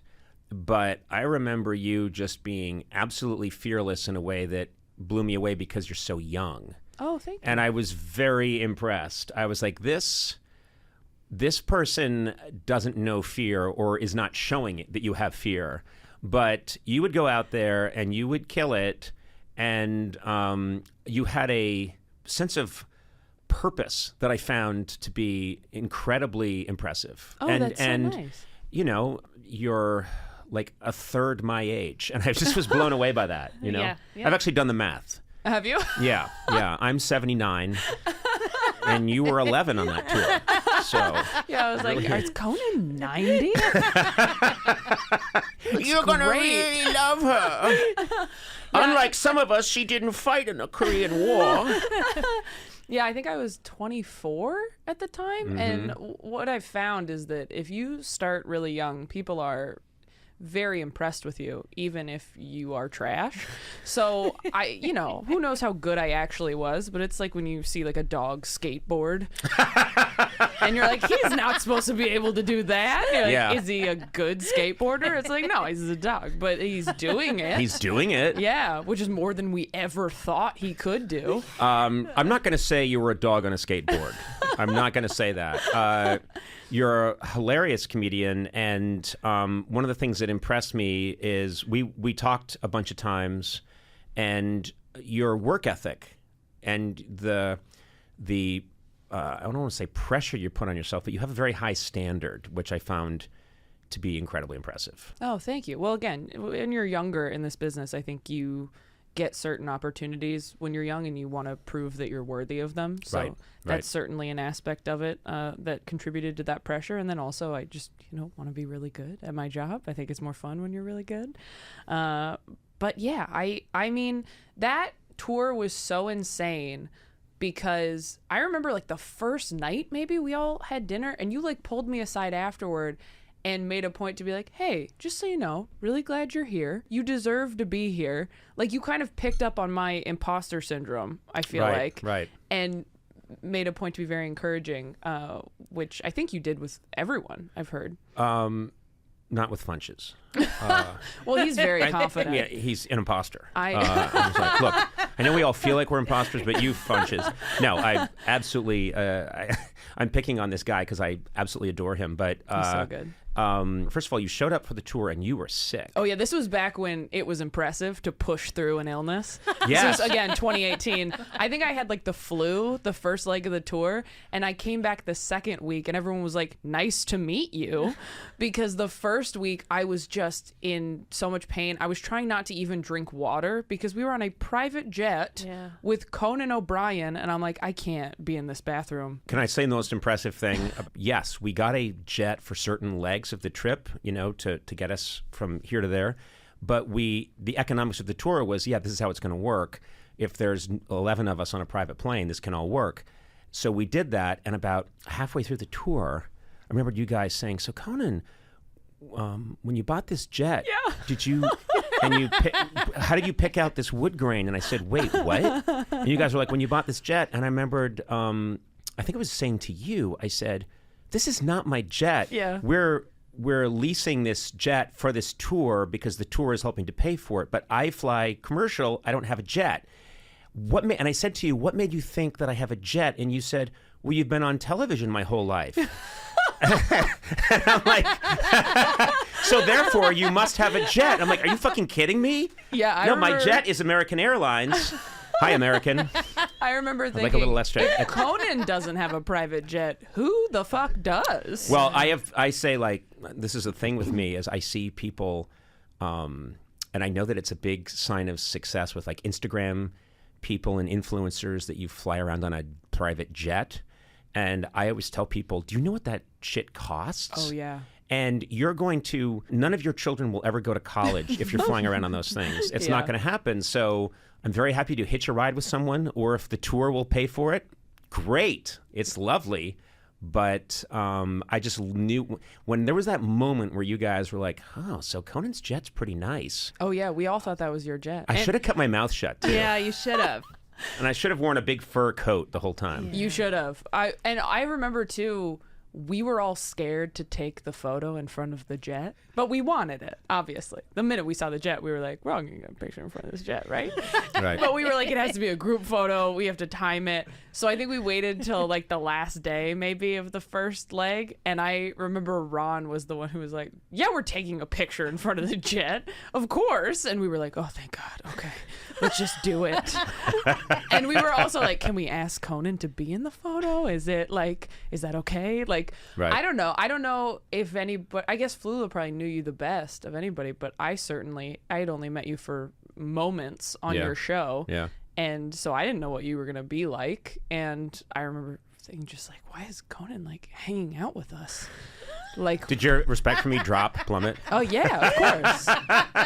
The veil was pulled back, and I said, maybe he's not as talented as I thought he was if he's rubbing shoulders with us. Hi, my name is Taylor Tomlinson, and I feel thrilled about being Conan O'Brien's friend. That's really sweet. Yeah. That's very nice. Thank you so much. I'm trying to think how long we've known each other. We talked about this last time, but we went on tour together. Mm-hmm. You were very young. I mean, you're still really young, especially... Yeah, you are. What are you talking about? I'm 30. I feel like it's over, right? Okay. 30's not like young anymore, is it? To me, it is. You're an embryo.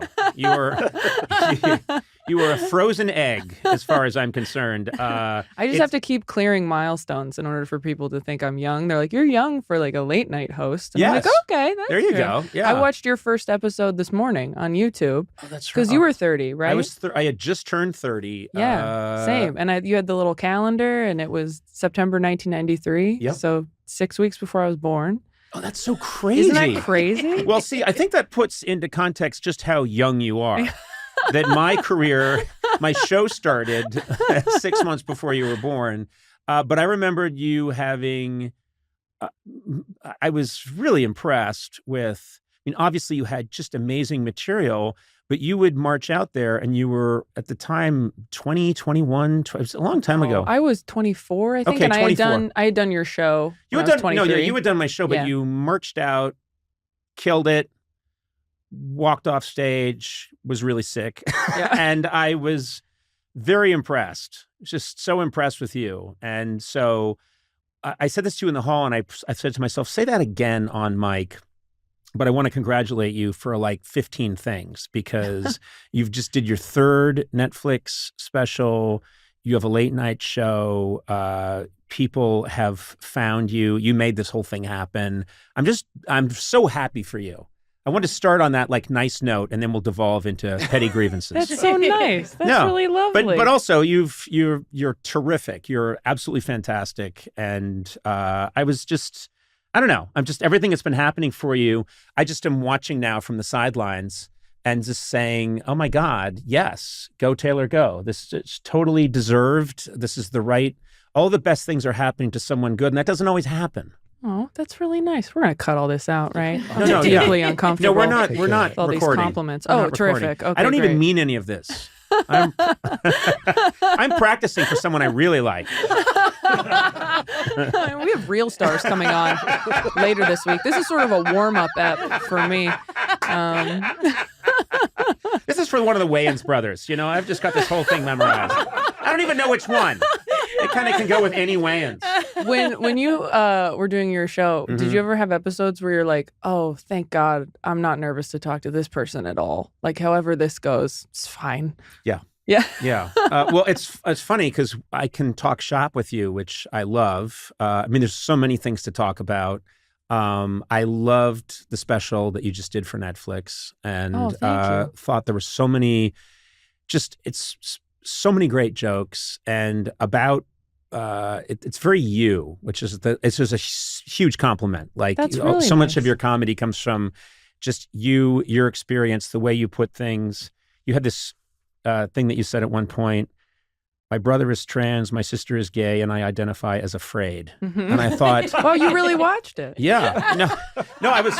You started, you're like, it was great. It was so you. And I'm like, me might not have watched it. You tell a story in your special that, and I don't want to, I'm wary sometimes to not give away stuff, but you tell a story that's really funny about Hugh Jackman.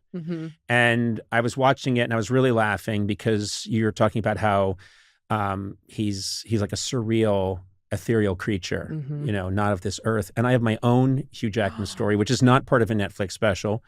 I've pitched it many times. You'll get there. No. You'll get there. Don't worry. They said, I think the quote is no appetite for Conan on the algorithm. But no, I've already given it away, but I was in a gym. I was in Atlanta on some job and in a hotel, and I found out they had a gym, and I'm like, I don't want to go, you know, I'm trying to take care of myself lately. I'm going to hit the gym. And I'm always inordinately proud of myself when I can hit the gym when I'm on the road or something. Yeah. So I hit the gym, and there's this machine where it sort of helps lift you up, but you're kind of using your body weight, but not all your body weight. You know that one? And you're kind of going up and down, and you're working your lats. And I'm like, I'm doing a really... And then in my peripheral vision,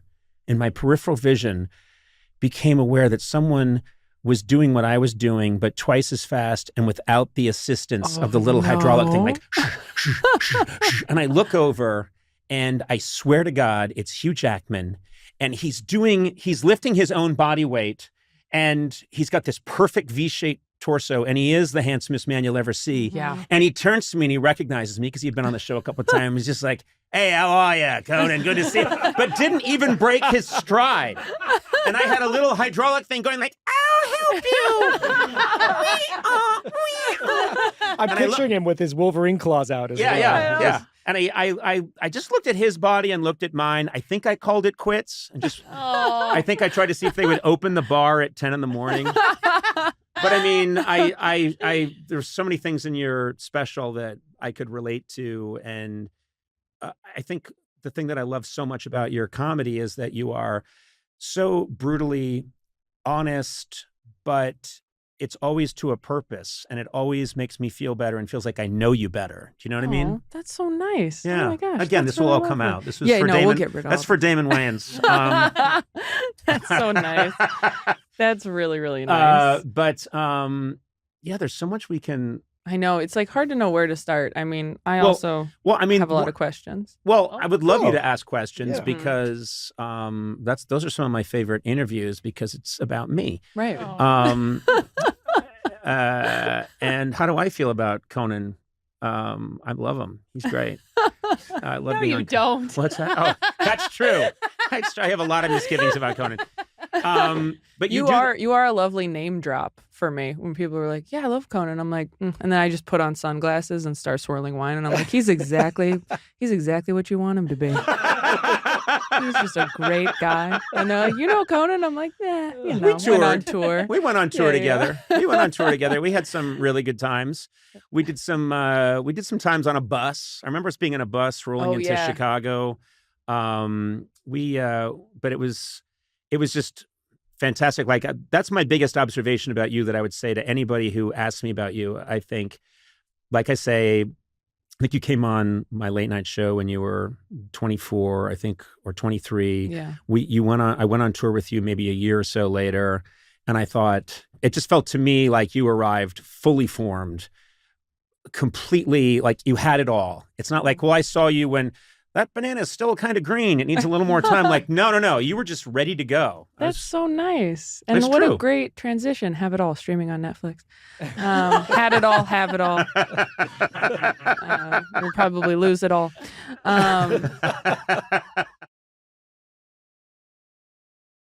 When you say you're a workaholic, let's unpack that I didn't know for that a was second. I didn't know we were gonna. Well, I know. I'm just. I wish I hadn't said it. No, but I'm just curious. It was sort of just a light thing I said.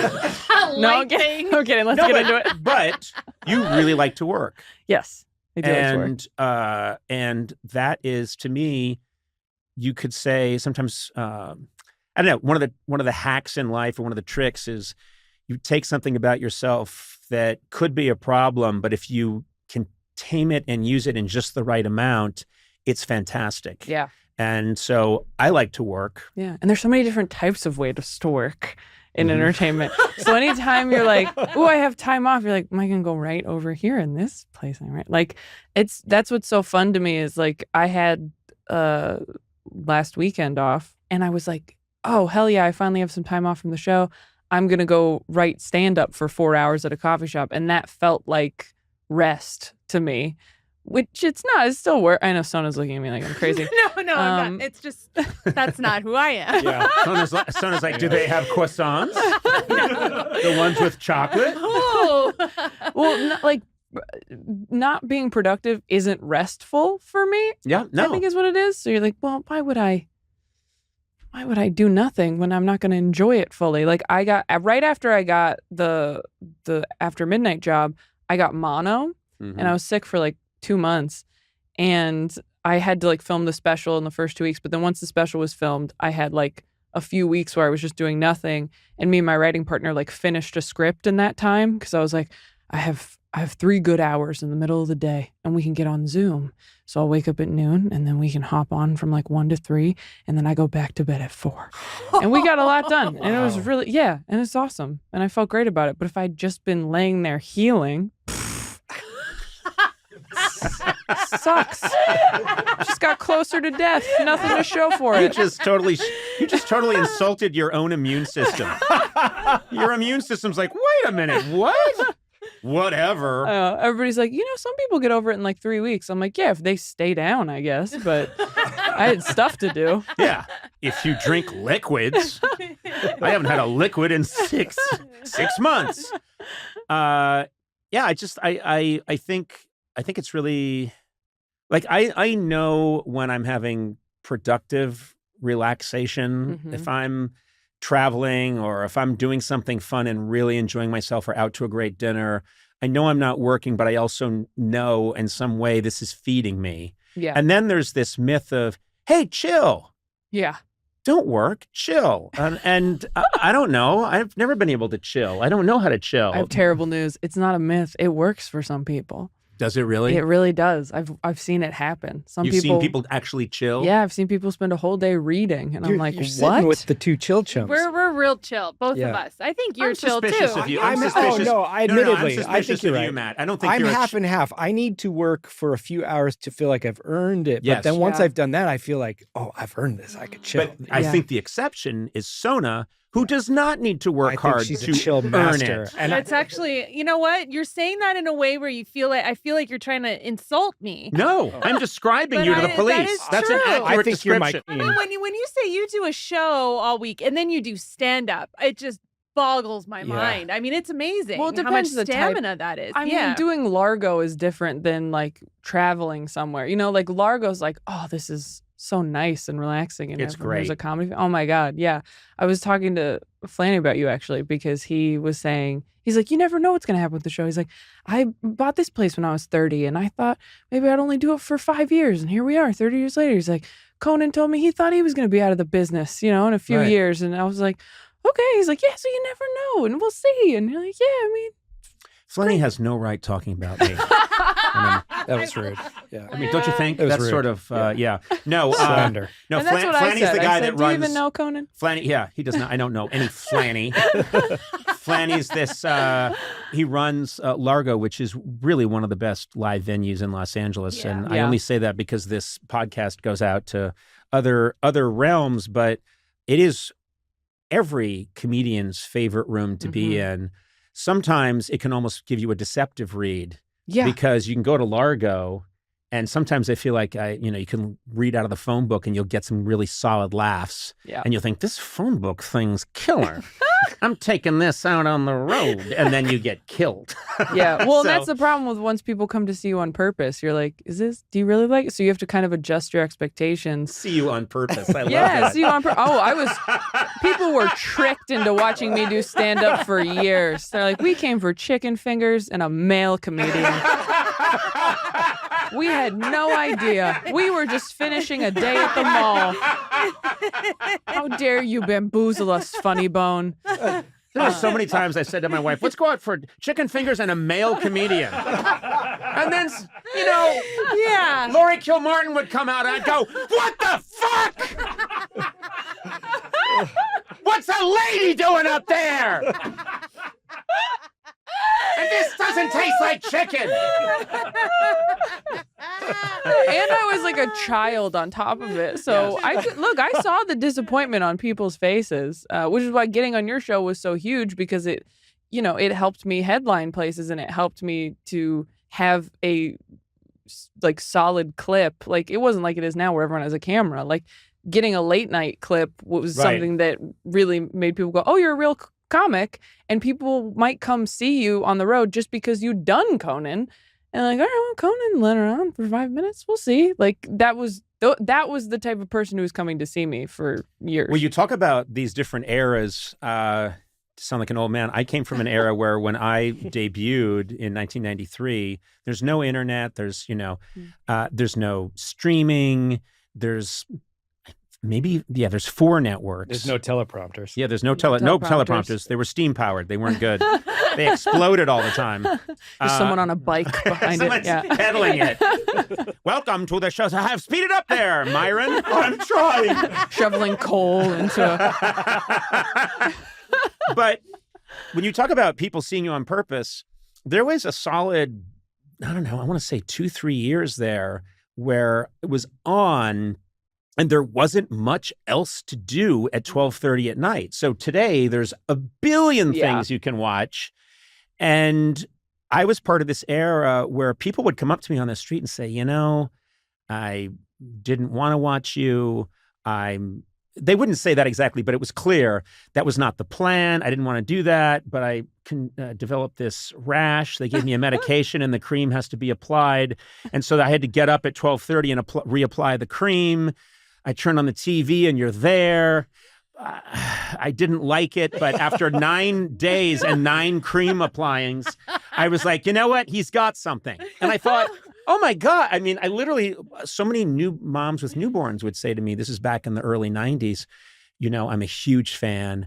I would have to get up and breastfeed. Oh. And you were on, I watched it for 4 solid weeks and I didn't get it, but now I love you. And I would think that wouldn't happen today. No. You're not America was forced to put up with my shit for a number of years. They had no choice. And then they were like, all right, I guess the hair can stay. America was like, this is the guy. Yeah. You went on Johnny Carson in 1982. I believe it was your first spot.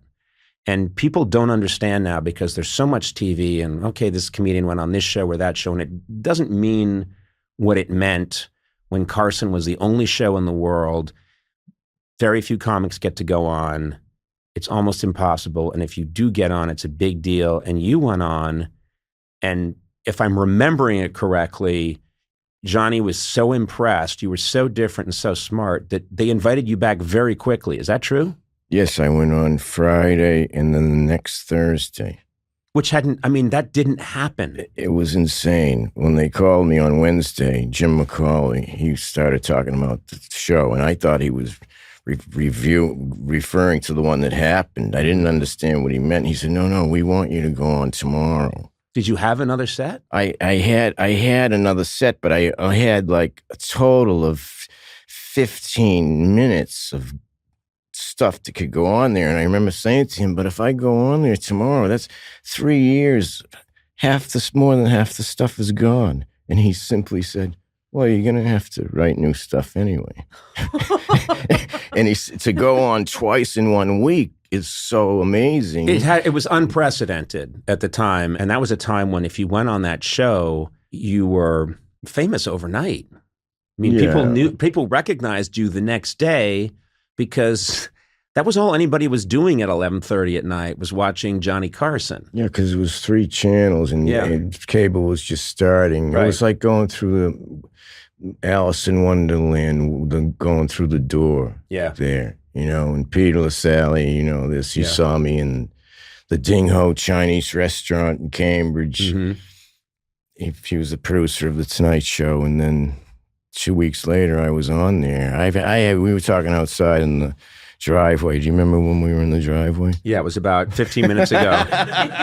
I'm still capable of remembering things, but yes. There wasn't a judgment on you. It was just simply, I'm very accurate. I don't even know what I was saying. We were talking about, you were at the Ding Ho. Flukes. Mm-hmm.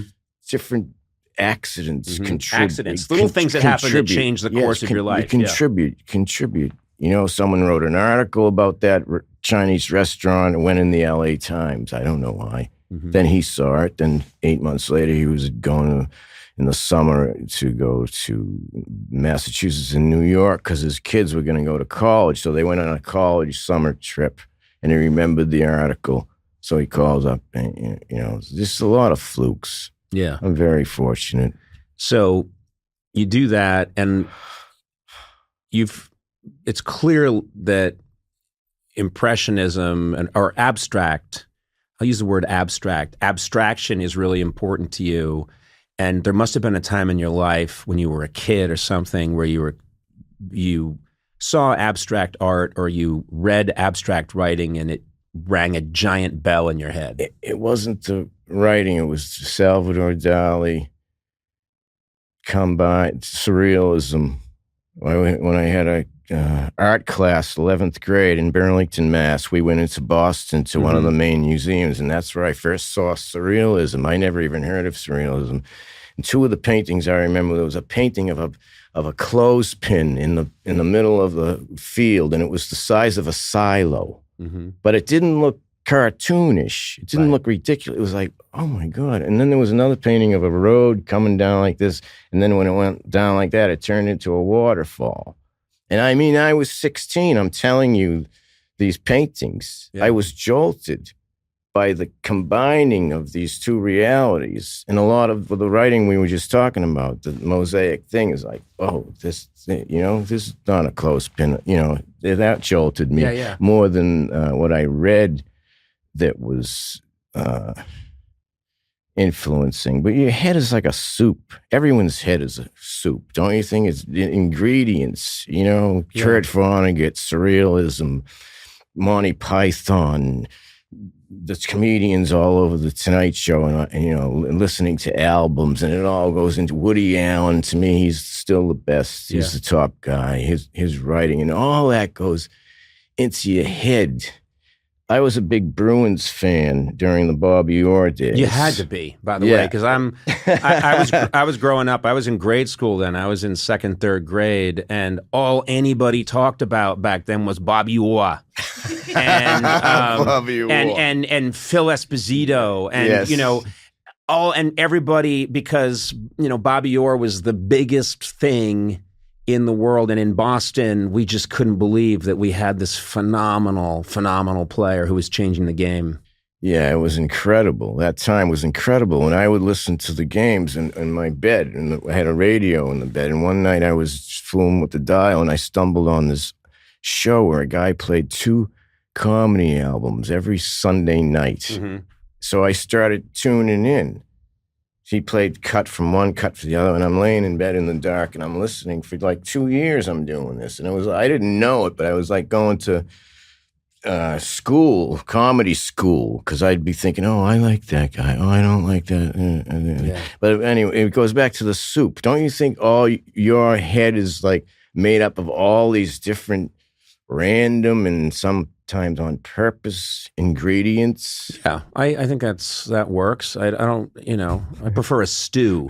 A stew? Yeah, it's a little heartier. Mine is I think yours is a very light broth. But mine... You're criticizing me during my analogy. Saying that yours is better. I want to win. I want to win. I want to win. Come on. It's a light... Listen, I'm not putting down a light broth. I'm not putting down a light broth. No, I never thought I heard you say that. It's a consommé. No, your brain is a consommé, and you taste it, and you're like, this is great. I've been a little sick, and this is really helping. Now, I'm like, if you've been out in the woods felling trees, you don't want the Stephen Wright consommé. You're a between meal palate cleanser. Which, and again, no put down. No put down. But I'm in a big crock pot. Yes. Like and just huge chunks of really good sirloin and potato, and there's some Guinness in there that really thickens the broth. You keep going 9 more minutes on that. Yeah. Describe it. Do we have time? Steve, why don't you go get a sandwich? Go get a sandwich. I come back. So there's carrots. There's peas. There's some yam. Oh my God. There's all kinds of thickeners in the broth, you know? God, it's thick. It's a really thick broth. You put the wooden spoon in there and it stands up on its own. And what if you put a spoon in my way? Oh, if you put it in yours, it just immediately flips over and falls on the ground. And you have to put it in fast because yours evaporates quickly. The longer he goes, the worse.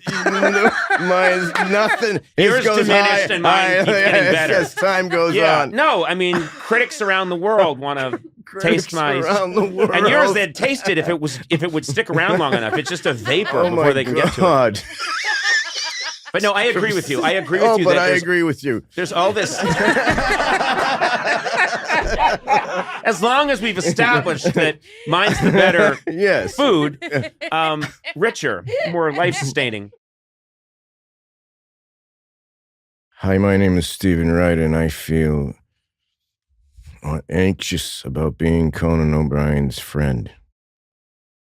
It's the most honest way anyone has opened this Ironically, podcast. It's not honest, but I thought it would sound...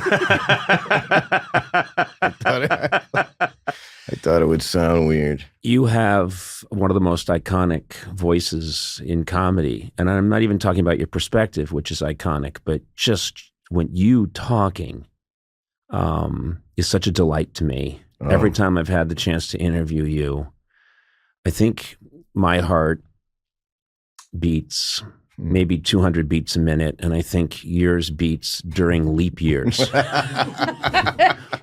once. And I've always loved the contrast when I get to talk to Stephen Wright. I'm, a Tasmanian devil, and you are a moon rock that's seen it all. It's really beautiful. A moon rock that's seen it all. Yeah, you have. Well, I'm lucky I sound like this because obviously I'm not doing this. This is how I sound, and it's contributed to my whole career by complete accident. Yeah. I mean, this is just accident.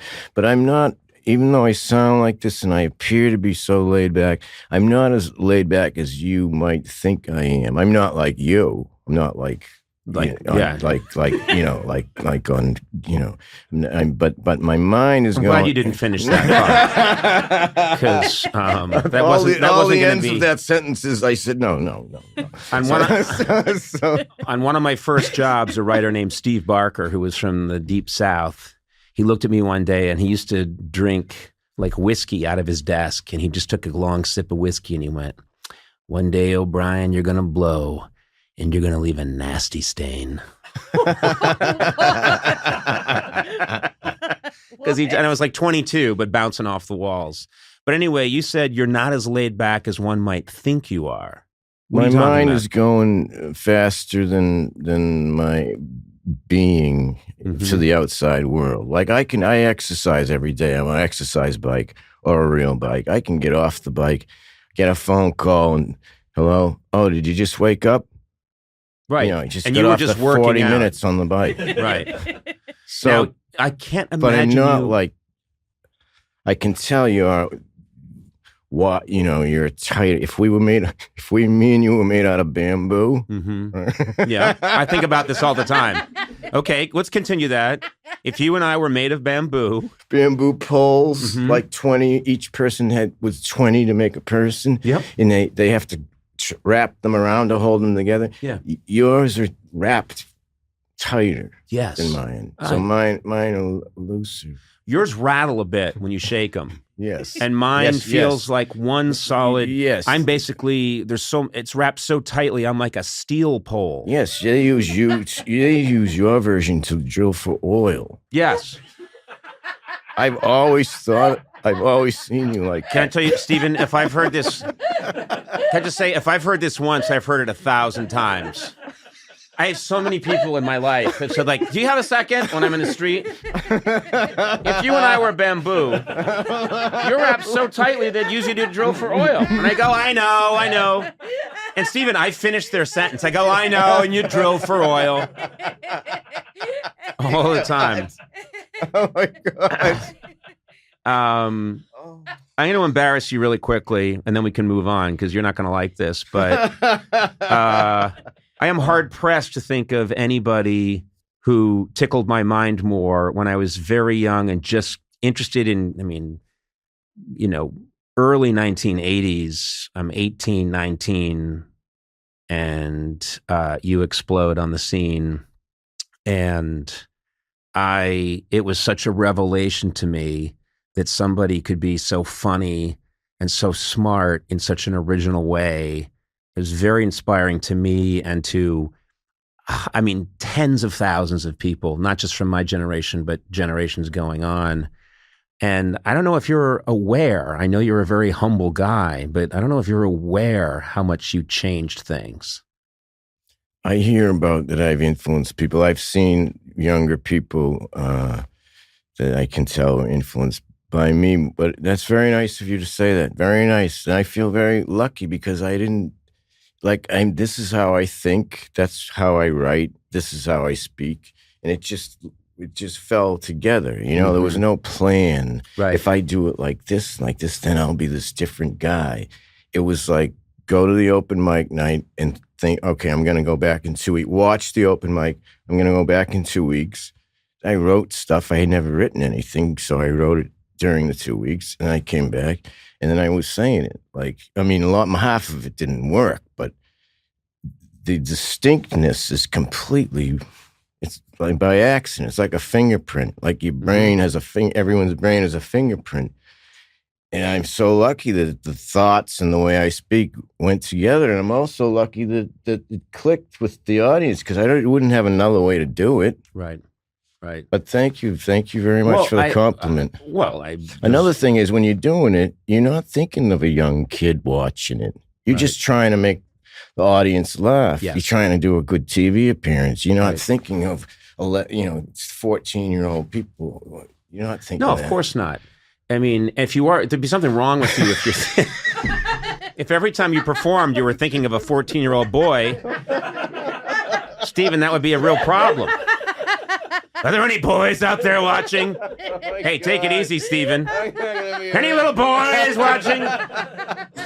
I'm going to be arrested, and I didn't even say it. No, you kind of did say it. And that hat you're wearing is real skeevy. Just saying. The hat goes with the whole thing. Does it say that? Does it say that?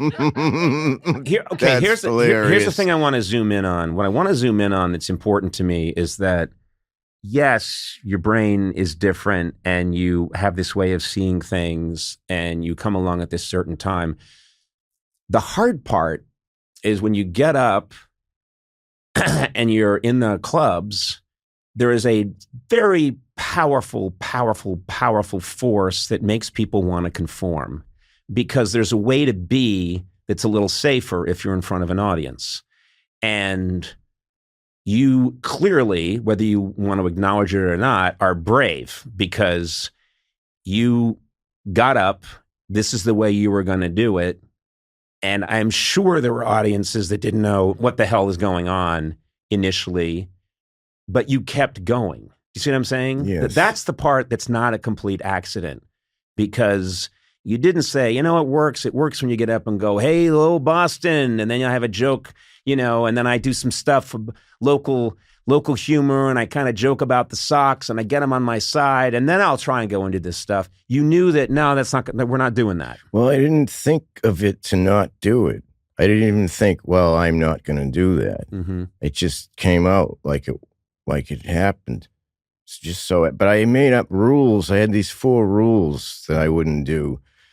That was on purpose to stay like a little separated. What were can you tell us the rules? No. Do you want me to tell you my rules? Yes, I have 10 of them. You have 10 of them? Yeah. Thou shalt not kill. Thou shalt not covet thy neighbor's wife. And maybe you should think about my 10 rules. Your rules are much more known than mine. I love if your rules are just about comedy, but you're a sociopath about everything else. It's hilarious. What the fuck you doing? I was going to say, when you said thou shalt not kill, I don't have that. You come in, your hands are all dirty. There's a shovel in the back of your car. Very strict rules about non-topical comedy. Very strict. Hey, what happened to that lady? Don't ask. Oh, my God. Earlier in my life, when I would think all of these strange things, and I love to cartoon and draw. Oh, I didn't I was know not that. I couldn't draw, or I never really tried that hard to draw realistically or depict something, but lots of cartoons and lots of I would draw little silly characters and I would make cartoons, and that's fine. Answer your phone. No, I'm clearly I'm a priority. You would think I was shutting it off, but I want to see what this. No, I shut it off. I love it if you took the call and it was a spam call. It's a spam call. Well, I'm arguing with the guy. What's involved? Well, I don't know. I don't need blind. Hold on. Well, wait a minute. Tell me more. And I'm going on and on about the stew still. There's radishes. You're sleeping. No, but what I'm saying is I'm constantly, anyone who's in this business and isn't realize that, it is a complete crazy privilege to get any money or rent or mortgage payment, any money that you can make in this world. Sona, you have a really good perspective on it because you came at this from this crazy angle, and now it's just, well, I got to go in and talk to Stephen Wright. I know, and it's I can't believe it. I would pay to do this. I can't believe I get. I'm glad you said that. Oh no! No, you should pay. Okay, I forget I said it. Yeah, no. No. $1,000 You're a right. day. No, But come on. I'm curious. I know I'm very grateful. I also think there's something about maybe I'd feel differently if I had grown up in Los Angeles or grown up around this. But it's very hard for me to explain to people how Massachusetts, and especially the era that we grew up in, 60s, 70s, coming of age in that time, there was show business was further removed from not just Massachusetts, but Massachusetts, Vermont, New Hampshire, Rhode Island, that area. The last thing in the world you ever thought could happen was that you could be in show business. I saw no evidence that show business existed. Absolutely. I didn't see famous people. I didn't know anybody who was related. My dad's a fake scientist at the bus station.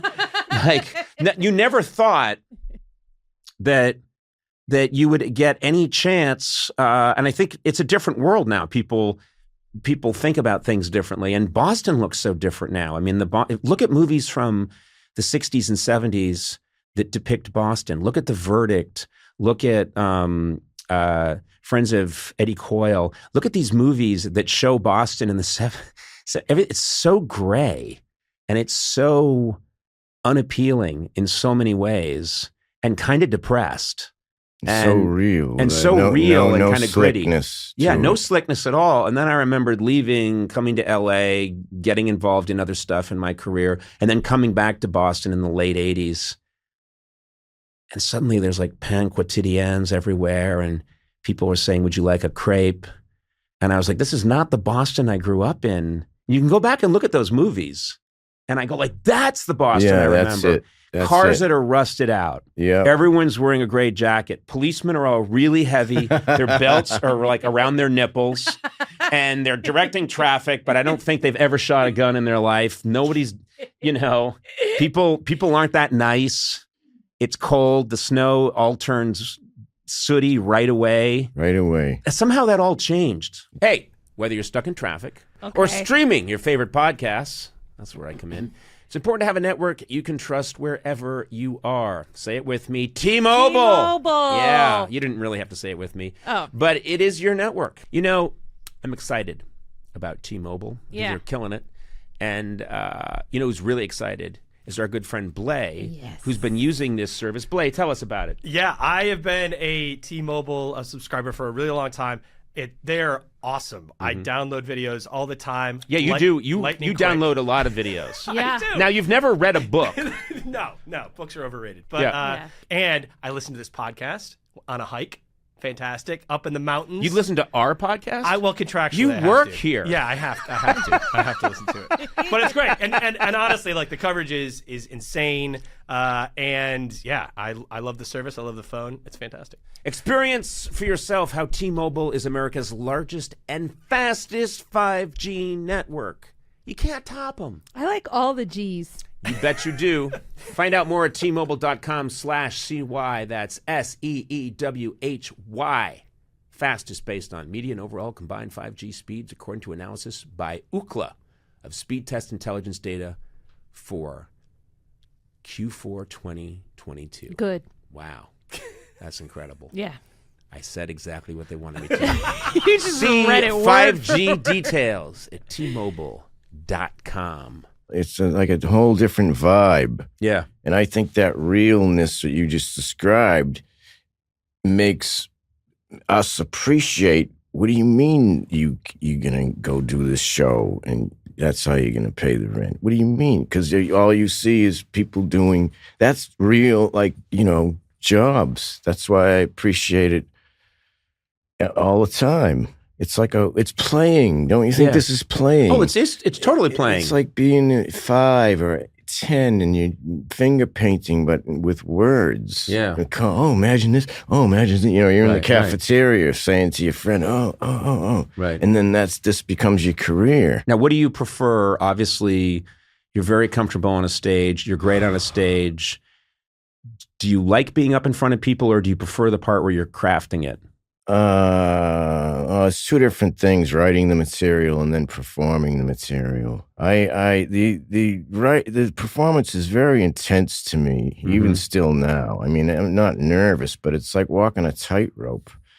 The way it's like you were running across a lake of thin ice, and you're trying to get to the other side without falling through during the length of the show. Right. That's very intense. I would say that the writing is more of it's enjoyable. It has no intensity. You just minding your own business, and then something happens. Yeah. How do you feel about being in front of the audience? I can't imagine on television night after night after night. How? It was so funny because there's one of the great comedy writers of all time, George Meyer, worked at The Simpsons when I was there. And he's, legendary, brilliant guy. And he had worked on the early Letterman show.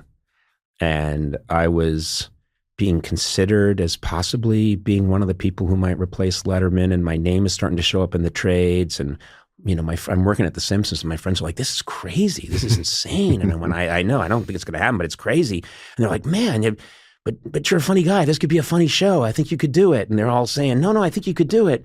I remember George Meyer. I went out in the parking lot, and George Meyer was walking with me. I was like, oh, man, I wouldn't do it if I were you. And I said, really? And this didn't come from anything, but he was just being honest. And he went, I worked on one of those shows every day.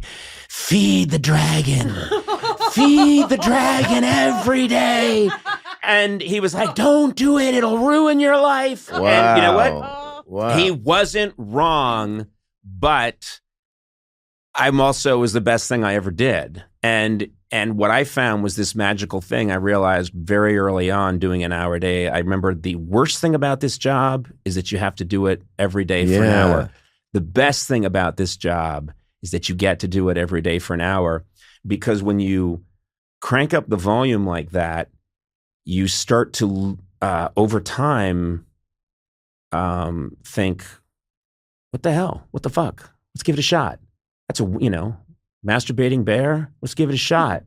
A dog puppet that insults people and says, you suck. I want to poop on you. Let's try it. I don't know how you did it. Well, I don't know how you did it that over and over and over and over. As I said to somebody once, they said, Jesus, 4,300 something shows. How did you do it? And I said, the trick is some of them aren't very good. It's just kind of true. Like, yeah, you look at some and you go, oh, I see how he did it. That wasn't so good, but we always tried. Were you guys, because I know Kurt was very vocal about thinking that Nevermind, yes, huge hit, but he thought the production was too slick. And that is something that he said at the time. He may have changed his mind about that later on had he lived. It must have been like 1989, 1990, and we were cruising in this van, and I think we were listening to Surfer Rosa. And Kurt was sitting there in the chair, and he raises his finger and makes a decree. He goes, "This shall be our snare sound." And so that's Surfer Rosa, the Pixies. The Pixies, Surfer Rosa, yeah. So that's made by yours truly. Yes. Over there. And then that's there you go. That we ended up in working with Steve. So that's this is you know what I think. I think as you were talking earlier about feeling uncomfortable with this new world of Nirvana fame and stuff like that, and I think that when things did become huge, that we all sort of kind of retreated and sort of clung to the things that we felt most attached to, whether it was weird old cars or going back to Virginia or whatever it may have been for Kurt. But always musically, I think that whether it was Kurt feeling like Nevermind may have been too overproduced or something, we had always listened to records that Steve had made. I remember when I first moved in with Kurt, I think he only had like 4 records. It was like, well, he had a Mark Lanigan record, there was Surfer Rosa, there was a Breeders' Pod, and a Jesus Lizard record. And that was just the sound that we felt most, that we loved. And I think we had probably wanted to work with Steve before we made Nevermind, but we wound up making it with Butch. Who, it should be said, is no slouch. But Butch Vig as the producer on Nevermind. Yeah. And what you're bringing up is that kind of in the background all along, there was this sound that Steve Albini was getting with the Pixies, with the Breeders, that spoke to you guys. And so my question for you guys is, what is that sound? Okay, it's the snare. Is it the recording of the drums, or is it something bigger than that? I think it's it's the collective sound of all of those things, where not one seems to be kind of in front of the other. It's almost like, to me, it always sounds really centered, where it's like the vocal isn't jumping ahead of everything else, or things are like riding up and down. It sounds like the sound of a group in a space, and really just natural, I mean, I think, who was it that talked about distance in recording? Well, and Steve will talk your ear off. Well, yeah, but like how distance kind of thing. Yeah, I am a creates punisher depth, about this stuff. Right? And so, if you listen to a lot of the drum sounds with Steve's stuff, there is sort of this sense of distance in a way that gives the sound more depth. That's what I think. And correct me if I'm wrong, but Steve, it felt like what you were going for and what you were about was you wanted the band to sound like the band. You wanted them to sound like this is how they sound when they're in a room and they're together and something real is happening. You don't want all that separation. You don't want double tracking. You don't want a lot of falderall and nonsense. Well, there seems to be setting up as a kind of a compare and contrast between me and Butch Vig. And I should point out that Butch Vig's production aesthetic and his like approach as an engineer was like formed in precisely the same way that mine was, doing budget records for dead broke bands in a short amount of time, like trying to be as efficient as possible with not just with the time, but with the materials. And like, you know, you're hitting your snare drum head so hard, we're going to have to buy a new snare drum head, you know? So like, let me put some gaffer on there or something to keep so that we don't split the snare drum head. That like his aesthetic and his techniques are very much in the same school as mine. I have a ton of respect for Butch. He and I felt a kind of friendly competition with him before he started making big famous records, before he made records with bands like Nirvana. He and I were making records with a lot of the same bands, like kindred bands. They would do one record with me and one record with Butch, or like, you know, he would do a Killdozer record and a De Kreutzen record, and then I would do a Killdozer record and a De Kreutzen record. Like it was like the same clientele, the same peer group, the same circles.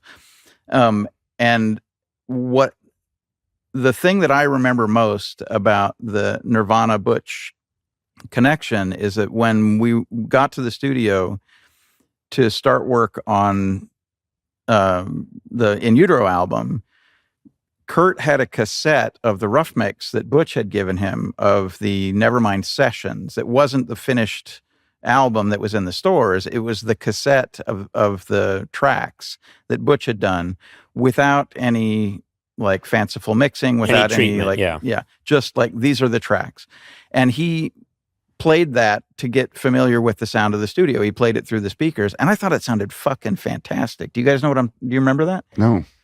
I thought it sounded fucking great. And I don't remember, forgive me, I don't remember hearing the Nevermind album and thinking, well, this sounds fucking great.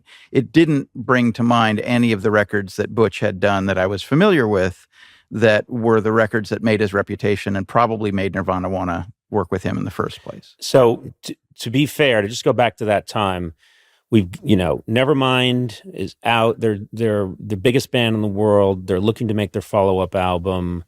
At that time, were you a fan? Were you a fan of Nirvana? I wasn't super familiar with Nirvana. I had heard like the ubiquitous stuff that that was being played on the radio and all the clubs, and like every gig you would go to, as you were loading in, the sound guy would put Nevermind on to crank the PA and balance the PA. So I had heard the album many times, sort of secondhand, right? I wasn't a student of Nirvana. I was familiar with their circle, like all the other bands in Seattle that they were like, you know, compadres with, like the Melvins and the Mudhoney and all those other bands. I knew those bands and I was familiar with the sound, but I couldn't admit to being a fan. I became a fan of Nirvana through the process of working with them and seeing them in action firsthand, because I'd never seen them play live. If I'd ever seen them play live, I'm certain I would have become a fan. You know, what's amazing is, so the decision is made. We would like Steve Albini to produce this record. And most people, I think anyone else on the planet in that position would have said, please, please, please, please, please. And you write this letter when you find out that they're interested. And this letter is not a please hire me letter. It's a great letter. But it is a I'll do it, but here are my conditions letter, which is first of all, this is sounds a like compliment. that Ethereum thing. Yeah. Bit, it is. It? Yeah. I mean, it really is it is it's a bit of a screed about what you believe, and I will do this if you do it on my terms and if you're willing to do it. And then you shockingly say, I'm not taking points on this record. I don't want to do that. You said, I want to be paid like a plumber. Just give me some money up front. But you thought it was immoral to get points in the record. Yeah. I mean, the way that record producers and recording people are compensated in at that time in particular was a trick of accounting that shifted the cost away from the label and toward the band, made the band ultimately responsible for whatever the producer got paid. And it didn't come out of the general proceeds of the record the way it would in an independent label's contract, for example. It came specifically out of the money that would otherwise have gone to the band. Like literally every dollar I would get paid would mean that was a dollar that Dave didn't get or Chris didn't get or Kurt didn't get. I mean, that's just the way the accounting works in those kinds of deals. And I think that's ethically untenable. I'll admit that I think less of people who opt to do things that way. I think it's on its face, it's absurd. Like I work on a record for a few days and then for the rest of your fucking life, you have to keep paying me. Like you give me a chip off of every nickel that you earn. I'd like you to talk to my agent and my manager, if you would. If you could convert them to that view.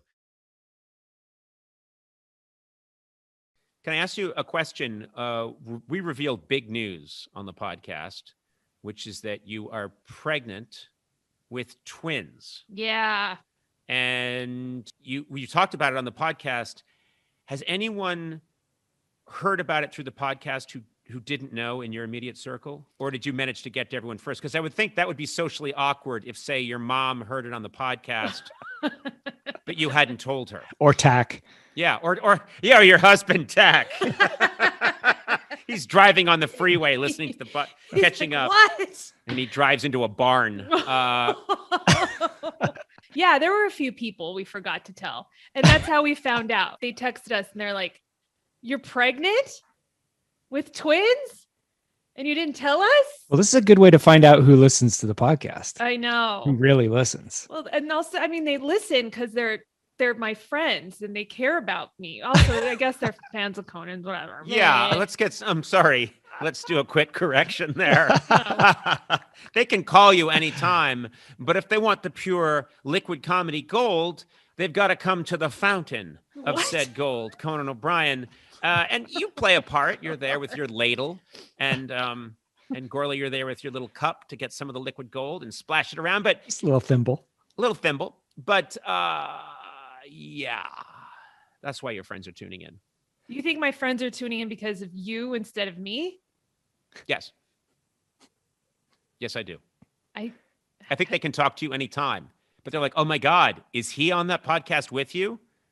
My God.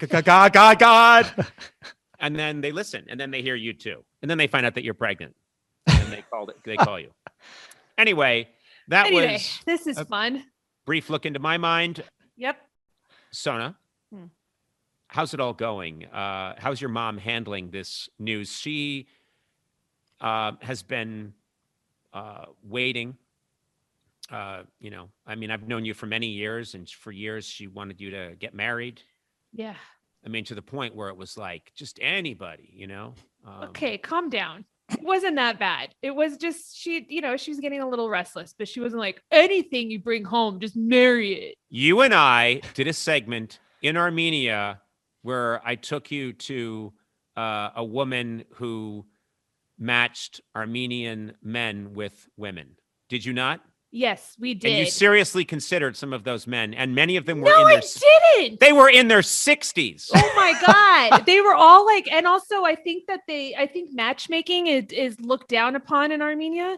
And so they had all either gone to prison. Yes. Or they had like 5 kids. You remember that woman? You can probably look up this segment online, but I took Sona to this little house in Armenia and this woman was showing you people, and every time and she'd show us a picture, and it was this guy who maybe was, I want to say, conservatively 65 or 70. Yes. And looked like he'd been in a fight and lost multiple times. And then she would say, this guy's good. This guy's good. Now there is a problem. She would always say there is a problem. And we would go, what? And then she would talk about he was in prison. For what? Well, this is the best part. I had followed up and I said, in prison for what? And she said, I can't remember. He was eating with somebody and they had an argument and he stabbed him with his fork. And I'm looking at this guy who looks like a pirate long after the ship went down. And he stabbed someone at a meal who was his friend. So watch what you say at the wedding dinner to this guy. Oh my God. So anyway, no, I jest, but you married this the perfect guy. Yeah, I did. Tak. I can never remember his last name, so I just add an Easian to his first name, which is Takesian. Yes, which is not his name, but yeah, Takbaroyan. Yeah, Takesian.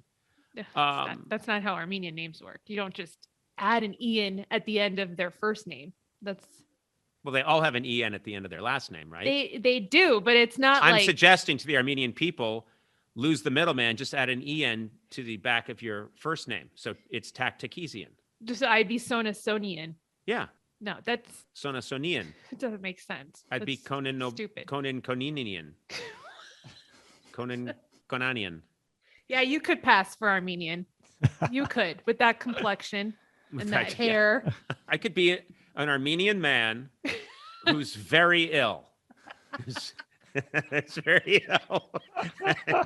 And then I go on that website that woman has.